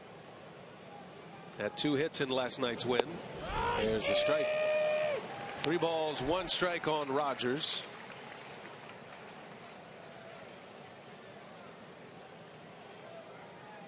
He's from College Park, Georgia, an Atlanta suburb. He played his college ball at Columbus State in Columbus, Georgia. 3 balls, 1 strike. Missed low. Rogers draws the walk. 2-out walk issued by Grilly. And the go-ahead run for Milwaukee is aboard with 2 away, and Sardinas coming up. Certainly not what Freddie Gonzalez wanted to see in that situation. The 6th walk for Jason Grilly this year. What is now 14 innings pitched, but 2 outs. Great opportunity here to get out of this inning and try to get your team back in there to hit. Like we said, a chance to maybe walk it off. Sardinas, the switch-hitting shortstop. A lot of room in right center. The Braves don't feel he's got the gap power to the pull side. Pretty extreme outfield shift. Well, they're banking on that 95, 96 mile an hour fastball middle away from Jason Grilly, and that Sardinas, like you said, can't get to it and can pull it, but he gets one in that gap. The score of this game is going to change. Now Rogers will be running with the crack of the bat with 2 outs. All tied at 2, 9th inning. Grilly trying to get the Braves to the dugout. Sardinas into right. That's a base hit. Rogers will test the arm of Markakis. The throw on the way is cut off. Fire to first in time. Sardinas is cut down. Andrelton Simmons with a gun to first. And the rookie runs into the final out. Jason Grilly give it a gift. The Braves are out of the inning. Tied at 2. We head to the bottom of the 9th.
Sardinas allows the Braves to get out of the inning. What a great play by Simmons, however. You have to be so careful with Andrelton Simmons out there. He is hunting for guys, and he knows that Sardinas is a rookie. Look at no hesitation, and he has the plus arm, and he delivers a strike to Freddie Freeman. And poor Sardinas, instead of first and third with the Brewers having a chance to take the lead, the inning is over.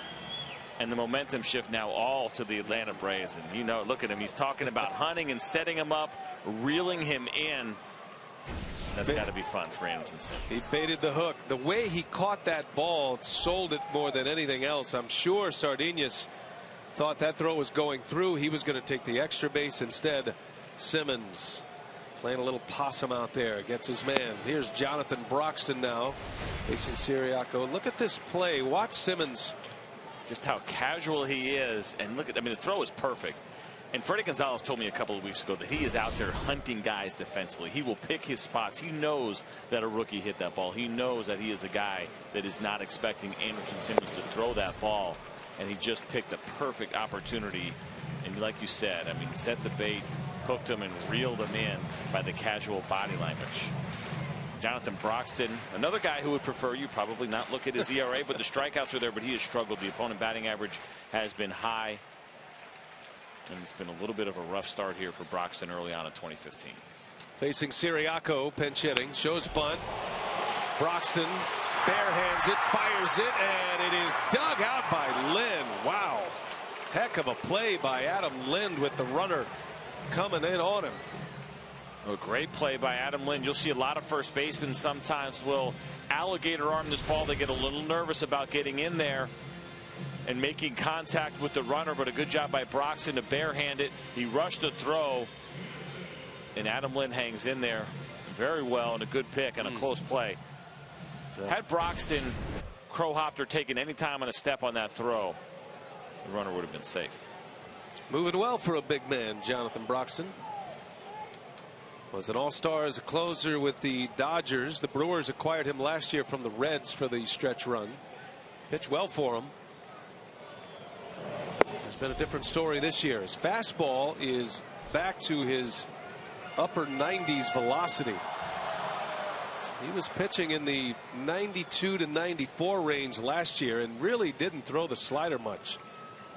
His fastball has been topping out in the 96 to 98 mile an hour range this season, which would lead you to believe that something might have been tweaking him in his pitching arm last year. He couldn't quite cut it loose. Probably. I mean, that is usually the case with fastball velocity. He struggled a little bit with the two-seamer. The batting average against 571, and the slider, the batting average against 348. And so while his arm might be feeling better and the velocity certainly has been better, the contact has been an issue for him, not fooling opposing batters as much as he would like.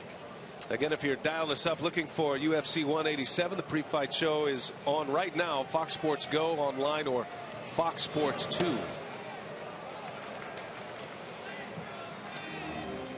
We're all tied at 2 here in the 9th inning. Atlanta at the plate with 1 out, top of their order. Jace Peterson. He'll be followed by Maben, and the Braves hoping to get Freddie Freeman an at bat in this inning. He's currently due up third. 2 balls and a strike.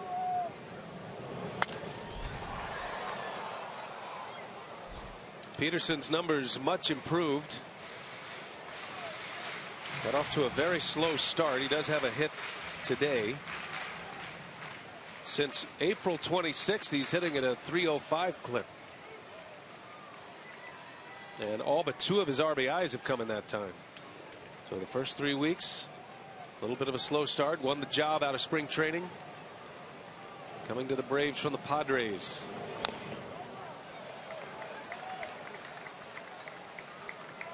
One of the issues for Jonathan Broxton has been the home runs as well. He's allowed 3 in just 15 innings. A couple other guys in this bullpen as well struggling. Neil Kotz, 6 home runs allowed for him coming out of that Brewer bullpen. That's one thing you have to stay away from, the long ball. You do not want to have a bullpen that is long ball prone when you're trying to close games out late. 2 balls, 2 strikes on Peterson. Down he goes. Broxton with a strikeout. 2 up, 2 down for Broxton here in the 9th. Peterson is 1 for 5. Good slider down and in. We call that the back foot breaking ball for Broxton. Lefties came in hitting .417 against him, so that's good execution in that situation against a young hitter to get the strikeout. That's been a pitch that he has been missing this year, resulting in that high ERA. That looks like the slider from the old Broxton. Last time Broxton was on the mound was in Detroit last Wednesday, and he was pitching in a 2-2 game. He gave up a 3 RBI triple to Nick Castellanos. The decisive blow. Maben takes a strike. That one had a little cut on it too. Yes, it did. And you saw Cameron Maben kind of flinch there, which tells you that the movement, the break on that little cut fastball there was late. Watch him flinch. See that front hip go out. Maben 0 for 3 in his career against Broxton. Didn't mean to do it. Got that same slider at 90 miles an hour. 0-2 the count. What I loved on that pitch was the way that Maldonado set up, and he was forcing, look at the setup, forcing Broxton to get that ball away, gets the leg out there, and he hits the glove. Very nice job by Maldonado. No balls, 2 strikes. Maben doesn't bite this time. And Jonathan Broxton looks really good right now, and not a guy who came into this game with an ERA over 8. He was throwing the ball very well. Slider looks sharp. See what he has in mind here. 1-2. 98 with the fastball. Maben takes ball 2. Count is even. Broxton, another Georgia boy, pitching against the Atlanta Braves from Waynesboro, Georgia.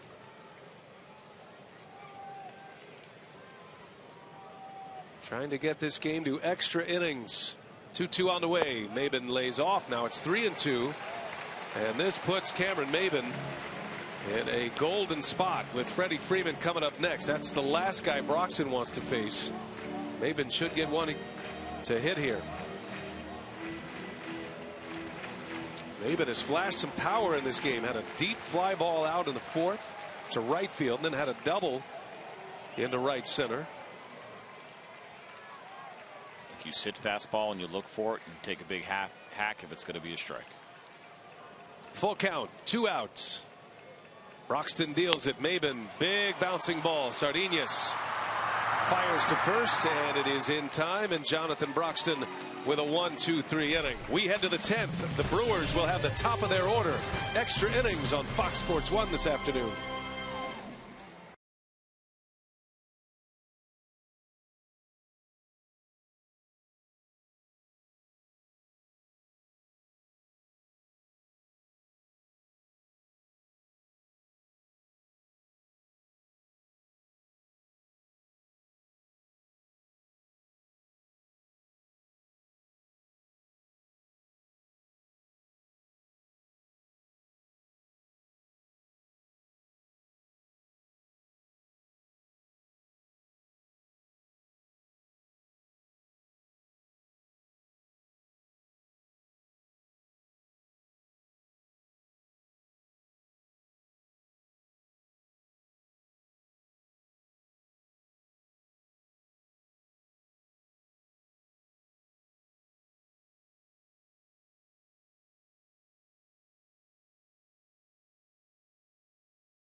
Extra innings from Turner Field, and a reminder, you can follow your favorite team and players all season with MLB.com At Bat, the #1 app for live baseball. At Bat is up to the moment at any moment with in-game highlights, live look-ins, replay reviews, radio broadcast, statcast, and more. Go to MLB.com At Bat right now. Nick? Massett is on the pitch for Atlanta. Extra innings for the Brewers and the Braves this afternoon. Carlos Gomez leads off. Again, if you're looking for UFC, airing live on Fox Sports 2 currently. Believe us, you are the last people we want to upset. As Gomez drives one into right center, that's down a hit. And he will stretch it on his way. Maben's throw is late. Gomez is in there with a hustle double. Well, that was a great read by Carlos Gomez off the bat. And that's part of the reason that you hustle. A lot of times you'll see a big league hitter, a guy who's been around, see something as a sure base hit, maybe start to loaf it a little bit, but not Carlos Gomez. Takes the aggressive turn, and as soon as you see the bobble, he is gone. And he turns that into a double, looking right out of the chute, not trying to do too much on a pitch away. Lines it to the right side of center field. That's just great hustle. Love the way the intensity in which this guy plays. Maben's got a great arm as well. Second double of the day for Gomez. Maben did cut down a Brewer on Thursday. Took his time just enough. Now the Brewers have the go-ahead run at second. Parra trying to bunt him over. Bunts it foul. Well, this is interesting to me. I mean, I get why you want to bunt. This is a conversation that happens a lot now in Major League Baseball. But I have my two-hole hitter. I have a lefty against a righty. I'm expecting him to hopefully at least pull the ball. He did it once already to get the runner over. But I love the idea of taking a shot at him maybe getting that ground ball through the right side and this run scoring, basically giving me 3 chances to try to score this run. Fouls another one off, does Parra. And Massett has him 0-2. Now I know punting him over certainly puts him at third and gives Ryan Braun an opportunity with the sacrifice fly to take the lead, but I'm sure Geraldo Parra is probably not bunting now with 2 strikes. And a good enough contact guy to, like I said, to pull that ball, and maybe you catch a break and he finds a hole. Massett's done good work out of the bullpen this year. The Marlins first, now the Braves. He's got Parra in a hole, 0-2. Go ahead run at second. That is by Parra, by Pierzynski. And Gomez ends up at third base. I thought for a moment that either hit Parra or was a foul ball. And I think Freddie Gonzalez is kind of wondering the same thing.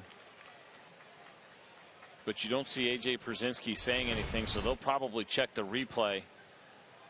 This is a breaking ball down, doesn't hit his foot, just gets right by A.J. Pierzynski. A tough break in a tough situation. 0-2. You want to bury the ball. You're looking for the strikeout.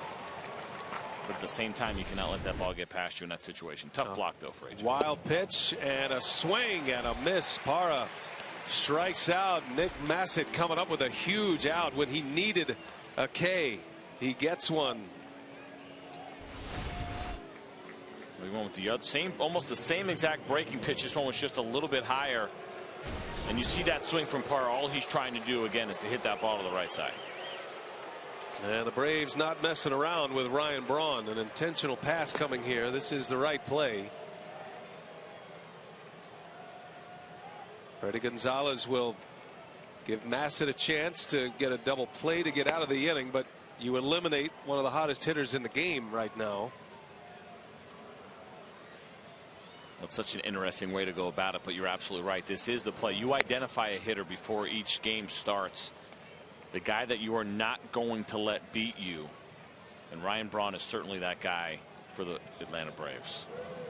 Atlanta has activity in their bullpen as well. You got a left-handed hitter coming up. Avilan is ready to roll, and Freddie Gonzalez is going to make the move. One thing to keep in mind, the Brewers are playing short-handed on their bench. They have an 8-man bullpen, which leaves Craig Counsell with just 4 on his bench. We'll take a timeout. Action here, first and third of the 10th. We'll set up the new pitcher when we continue.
He has left a couple on here with one out in the 10th. First and third in a 2-2 game. That is the go-ahead run for Milwaukee. Ryan Braun intentionally walked. And the situation now, Freddie Gonzalez goes with his left-hander, a very good left-hander, and Luis Avilan to face left-handed hitting Adam Lind. And there aren't many options here for Craig Counsell if you want to try to get away from the matchup. No, that's the downside of having the shortened bench. There's just two guys left. Juan Santino, who is your backup catcher, a left-handed hitter. And then, of course, you have Hector Gomez. And Lind on the first pitch. Bouncer to Freeman. Out there. Double play. Lind hit it right on the nose. The Braves turn a 3-6-3 double play to get out of it. To the bottom of the 10th we go.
Well, Louis Avilan came in with a tough situation, first and third, and just one out. And he's been okay against lefties, not great. And Adam Lind smartly jumps on the first pitch and hits it hard. But Freddie Freeman is so good defensively. Fields this ball really well in the backhand. Throws a strike to Simmons. And just absolutely no chance for Lind at that point. And a big double play in a big situation. And now this game stays tied at 2. And how often do we see the guy makes a great play and leads off the next inning? Freddie Freeman is going to try to win this game for the Braves. Corey Knebel is the new Brewers pitcher here in the 10th. Freeman, little half swing. He was able to check it. 1 ball, no strikes. Freeman, such a fantastic defender. You could certainly see Freeman ending up as a Gold Glove winner at some point. Twice today, the Braves have gotten out of jams with double plays. Shelby Miller got a 1-2-3 double play with the bases loaded in the 6th inning. And then a 3-6-3 double play right there to give him a shot here in the bottom of the 10th inning. All tied at 2. And that ball's ripped right field, foul, hooking into the seats.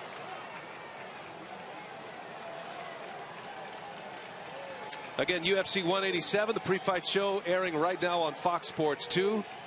Online on Fox Sports Go. It will resume here on Fox Sports 1 at the completion of our game. We're in extra innings. 10th inning from Turner Field. Crowd of over 33,000 chanting Freddie. You see Maldonado setting up in on those last 2 fastballs. His at-bat started with breaking balls away. Freddie Freeman drives the ball away as good as anybody in the major leagues, and so they're going to try to pound him in. That's not certainly what Knebel wanted to do to start this inning. And what a spot for Knebel to be in. He's making just his 3rd appearance as a Brewer. was involved in the Giovanni Gallardo trade coming from Texas to Milwaukee and just got added to the 25-man big league roster on this current road trip, and he is in a hot spot in hot Atlanta. The winning run at first, the slow-moving Freeman. Here is Nick Markakis. Just 23 years old, and this is just his 11th game pitch in the major leagues. Tough spot to be in when you're on the road as a young relief pitcher. Markakis loves the jump on the first pitch. Lays off, takes a ball, 94 with a fastball from Knebel. He'll sit in the 94 to 96 range. So much for just getting your feet wet, just getting into the organization. He's right in it today.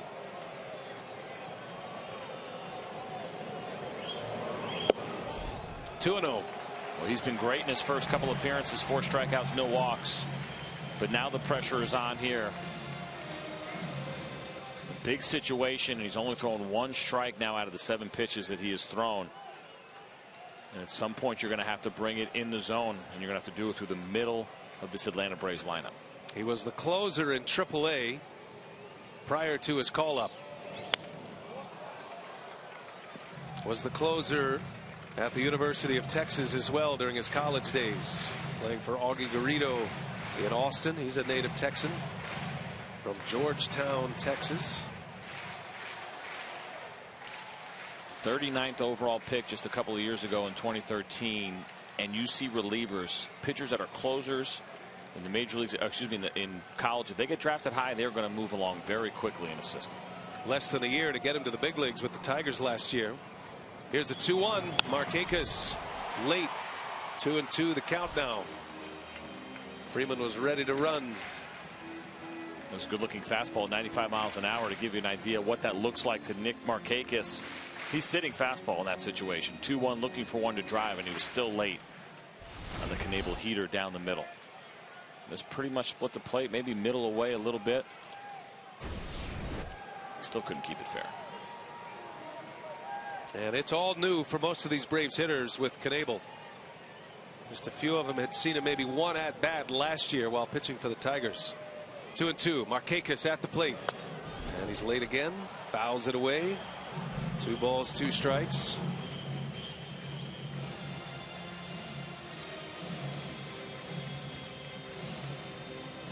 And for Knebel, he is just unorthodox enough to make it matter that you haven't seen him. He's got a little herky-jerky motion. The potential winning run in Freddie Freeman at first, and a leadoff walk. 2 balls, 2 strikes.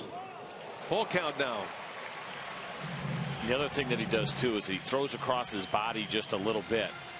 He's all the way on the the first base side of the pitching rubber, but he doesn't go straight toward the plate. That front foot actually goes more toward the right-handed hitter's batter's box, and he comes back around. You could see where he would be very tough on right-handed hitters, but for lefties, that ball maybe a little bit easier to see.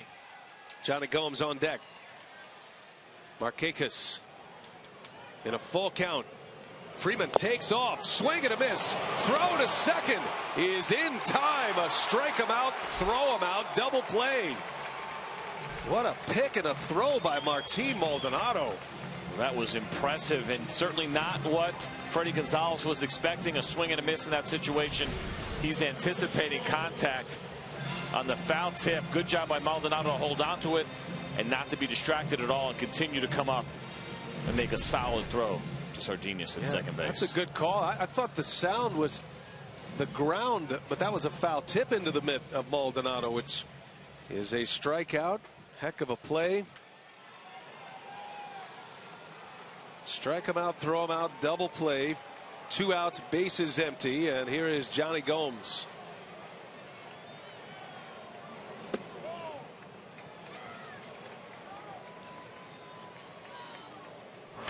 Gomes with 3 home runs this season. The Braves not hitting many homers this year.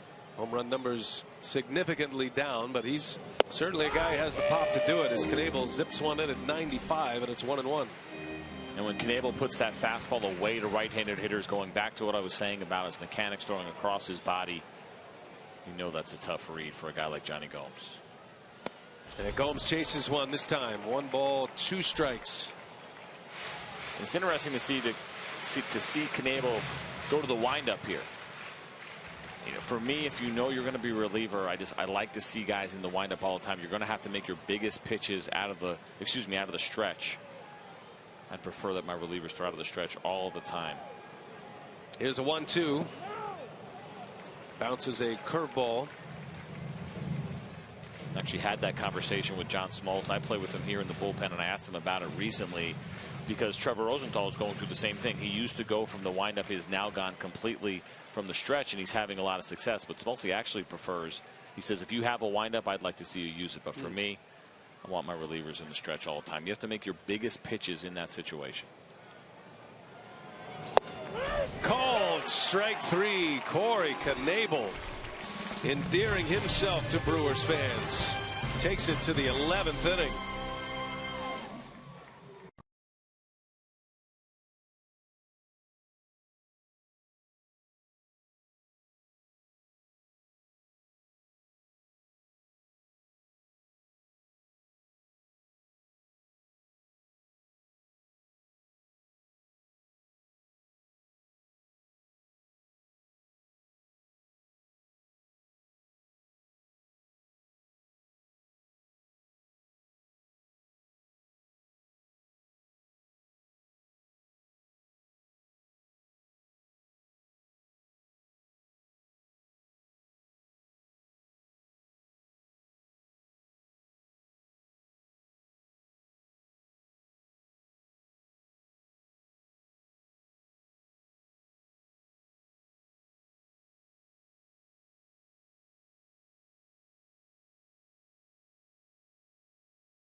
In a 2-2 matchup, Braves Brewers. CJ, you start looking at who is left on the bench and in the bullpen. Well, you certainly like what the Milwaukee Brewers have in their options. Their closer still down there in Francisco Rodriguez.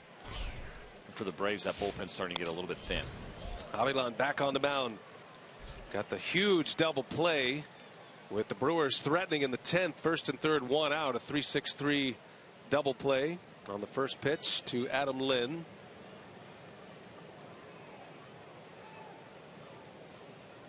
Now Ramos Ramirez in an 0-1 count. 2-2 game, each club with 9 hits. Total board is identical right now. 2 runs, 9 hits, no errors, 8 left for both teams. Brewers jumped out to a 2-0 lead. Braves tied it in the 5th inning. And that's where we are here in the 11th.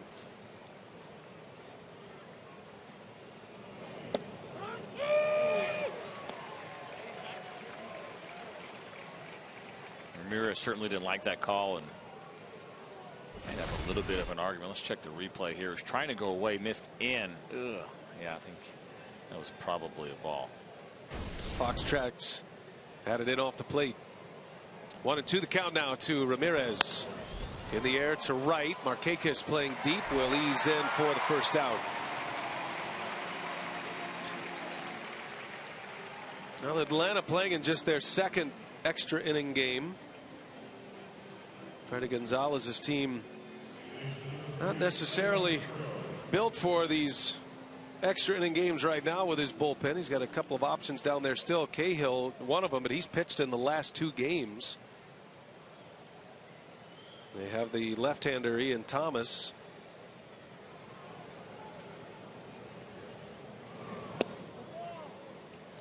Certainly Freddie Gonzalez would like to see this game end sooner than later. For him, hoping that Avian can hold the Brewers right here and his team can come back and score a run, because you mentioned Cahill, and he is a former starter and was a starter even earlier this year, but first year in the bullpen through the last couple of days. You really don't want to throw a guy like that out there a 3rd day in a row. It's only been 2 1/3 innings, and for a normal reliever, sure, that would be okay, but for a starter, and he also threw on the 19th, so you're talking about now 3 out of the last 4 days.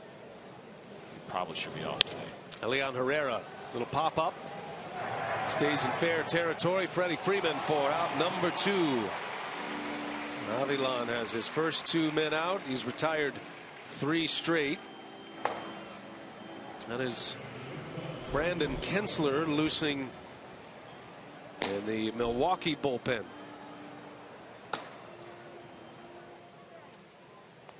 Martin Maldonado now, the pitcher spot, is due up next. I'd be very curious to see if if Maldonado is retired, if he goes back to Knebel for a 2nd inning. And there's a base hit. Martin Maldonado singles on the first pitch. So that'll make that point moot. Maldonado has 2 hits and a walk today, and Counsell will send a pinch hitter to the plate.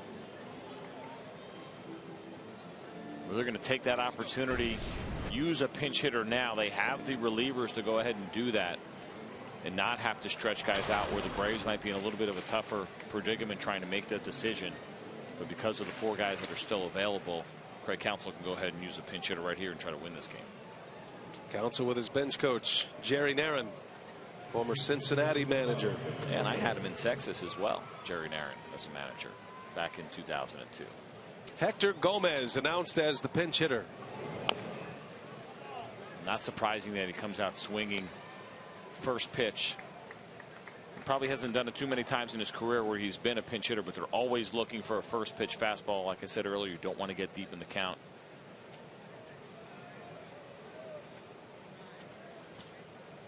Milwaukee has a slow runner at first in Maldonado. Hector Gomez does have some power as he swings and fouls it back. Statistically doesn't show it. He hasn't been in the big leagues much, but his lone major league home run came earlier this year against Clayton Kershaw. If you're going to get one, that's a nice one to get it off a guy, obviously one of the best pitchers that we have in Major League Baseball. Gomez now down 0-2. This is his 10th career pinch hit at bat. He has yet to have a hit. He struck out 4 times, 0 for 9.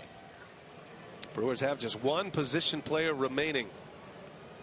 No balls, 2 strikes. Challenge him with a fastball. Count remains at 0-2. Looking ahead to the Atlanta 11th. A.J. Pierzynski set to lead off, then Callaspo, followed by Simmons. 6, 7, and 8 in the Braves order. If anybody gets on, pitcher spot. 0-2 the count. Broke his bat. Peterson will make the play, and the side is retired. Avilan and the Brewers hold serve to the bottom of the 11th. Still tied at 2. Braves are coming up.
markets. Please tune in tomorrow to our Fox Sports regional networks, Fox Sports Wisconsin and Fox Sports South. They'll have the final game of the series, coverage starting at noon Central, 1 p.m. Eastern. You can join Chip Carey, Joe Simpson, Jen Hildreth on the Braves telecast, and I'll be with Bill Schroeder and Sophia Minard on the Brewers telecast on Fox Sports Wisconsin.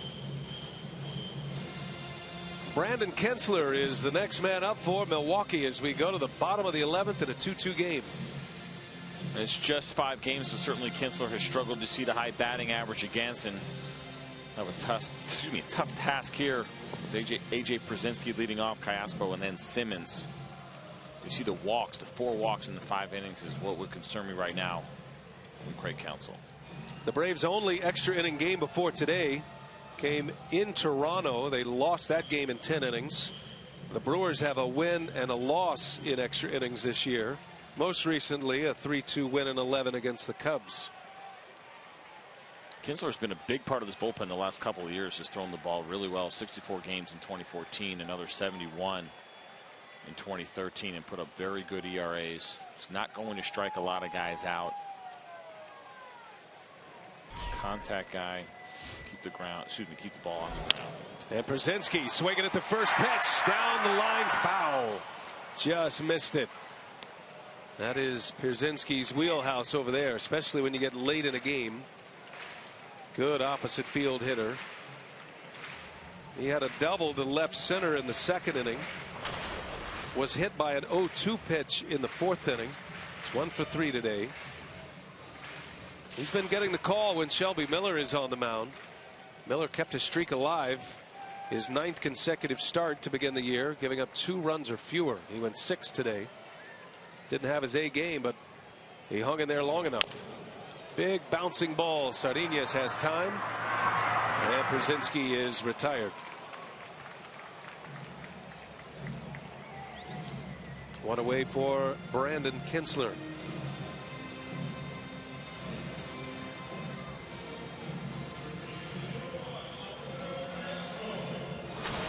Alberto Kayaspo now.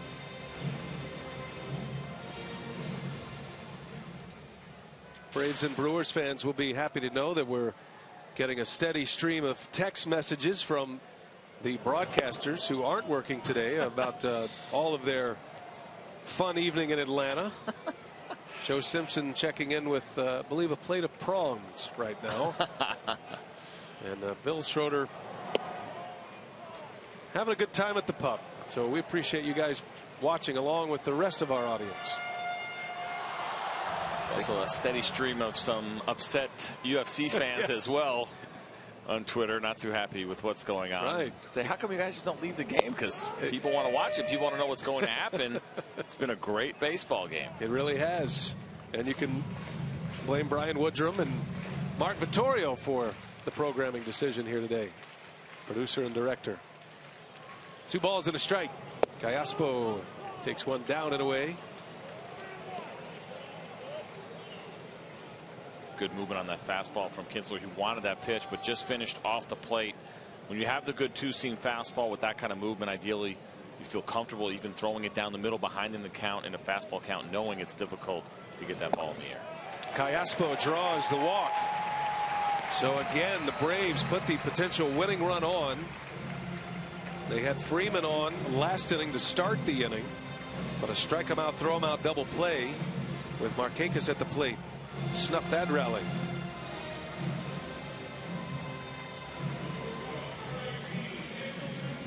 Andrelton Simmons with Kayaspo at first. He's trying to turn the stats around with his numbers with runners on base.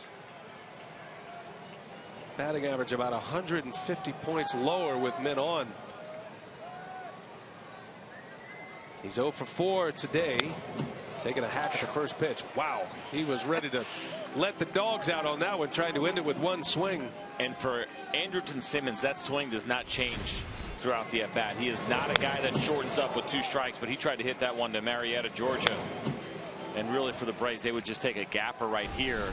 And we talked about it once already with 1 out, but he is the league leader, tied with Casey McGee for the most double plays hit into with 12 this year. And the thing about Simmons, he is a free swinger. And I mean, I guess you'd go as far to call him an undisciplined hitter, but yet he's one of the toughest to strike out. He doesn't get in a lot of deep counts. He puts it in play, and he's going to try to get to you early. He's not going to hang around and get deep in the count. One man out. No balls, one strike on Simmons. And a spinner in for a strike from Kinsler. 0-2 the count. And a good one here. The location right on the corner. You see Simmons kind of shaking his head no as that ball goes across the plate. That's code for I think that's a strike. Please don't call it a strike.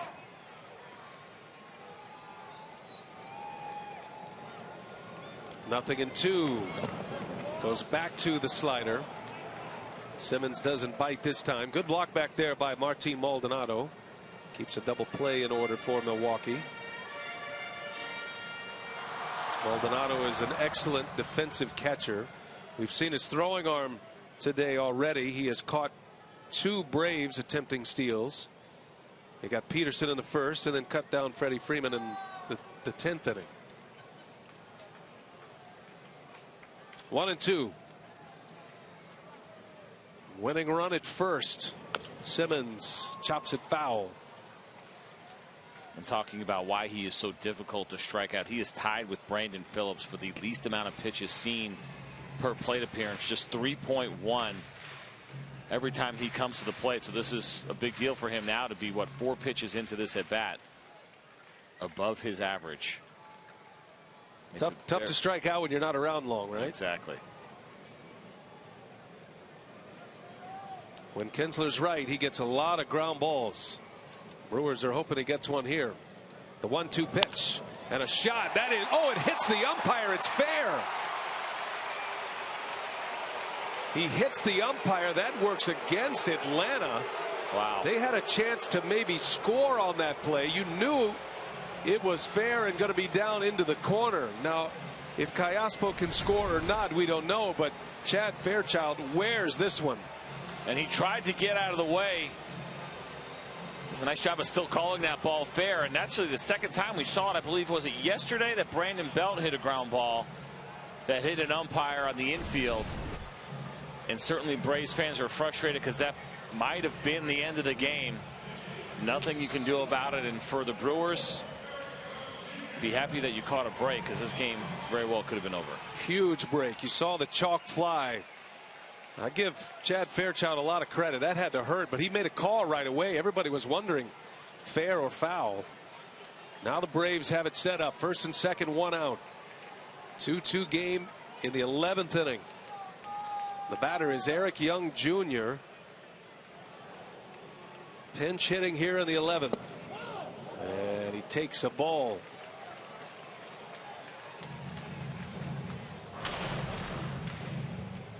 Braves have 1 player remaining. Their other catcher, Christian Bethancourt.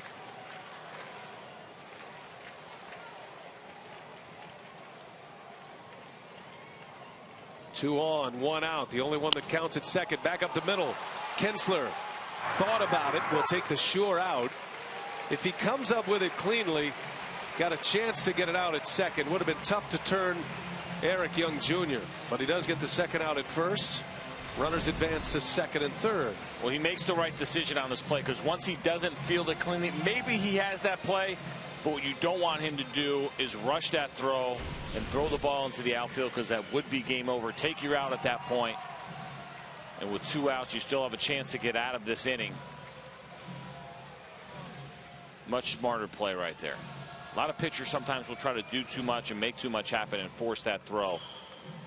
In this situation where you're on the road, a chance for this game to walk off, you're better off not forcing that throw into second base. Rick Kranitz on his way out, the pitching coach. Again, a reminder, UFC 187, the prelims are underway. They're currently on Fox Sports 2, and you can watch it on your device at Fox Sports Go. They'll return to Fox Sports 1 as soon as we are done here. And it could be done quickly. Kranitz going through a bit of a report on Jace Peterson facing Kinsler for the first time. 11th inning in Atlanta, Turner Field, 33,000 posting up on this Saturday afternoon. And a very good game, tightly contested, well pitched, and a lot of double plays turned today as well. Here we go. Jace Peterson, winning run at third. Alberto Callaspo is 90 feet away. And Peterson into left center. That is down, and the Braves will win. Callaspo scores. Atlanta survives in 11. The rookie Jace Peterson with his big moment as a Brave.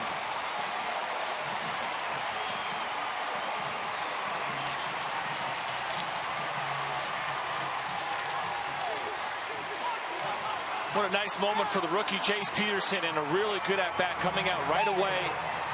Not trying to do too much. He gets the first pitch fastball away, sinking away from him. Doesn't take too big of a swing. You kind of wonder what the game plan was there as they had that meeting at the mound. Here's the pitch right here. Not a terrible pitch, but just off the plate, maybe a little bit on the corner. Good maturity from a young hitter, getting an opportunity, not trying to do too much. Wins the game here for the Atlanta Braves. We talk about trying to be a part of an organization when you're traded. Peterson coming to the Atlanta Braves in the Justin Upton deal. Been with San Diego, got a little time last year, and he comes up with his Braves moment thus far as we hit the end of May. A game winner, walk-off single for Jace Peterson. The Atlanta Braves win in 11 innings, a 3-2 final, and go up 2-1 in this 4-game series. That'll do it for us here in Atlanta. Good work, CJ. Enjoyed working with you. Thanks, PA. Appreciate it, man. It was fun. For CJ Nitkowski, I'm Brian Anderson. We check in with Ryan Field. He's in our Los Angeles studio. Take it away, Ryan.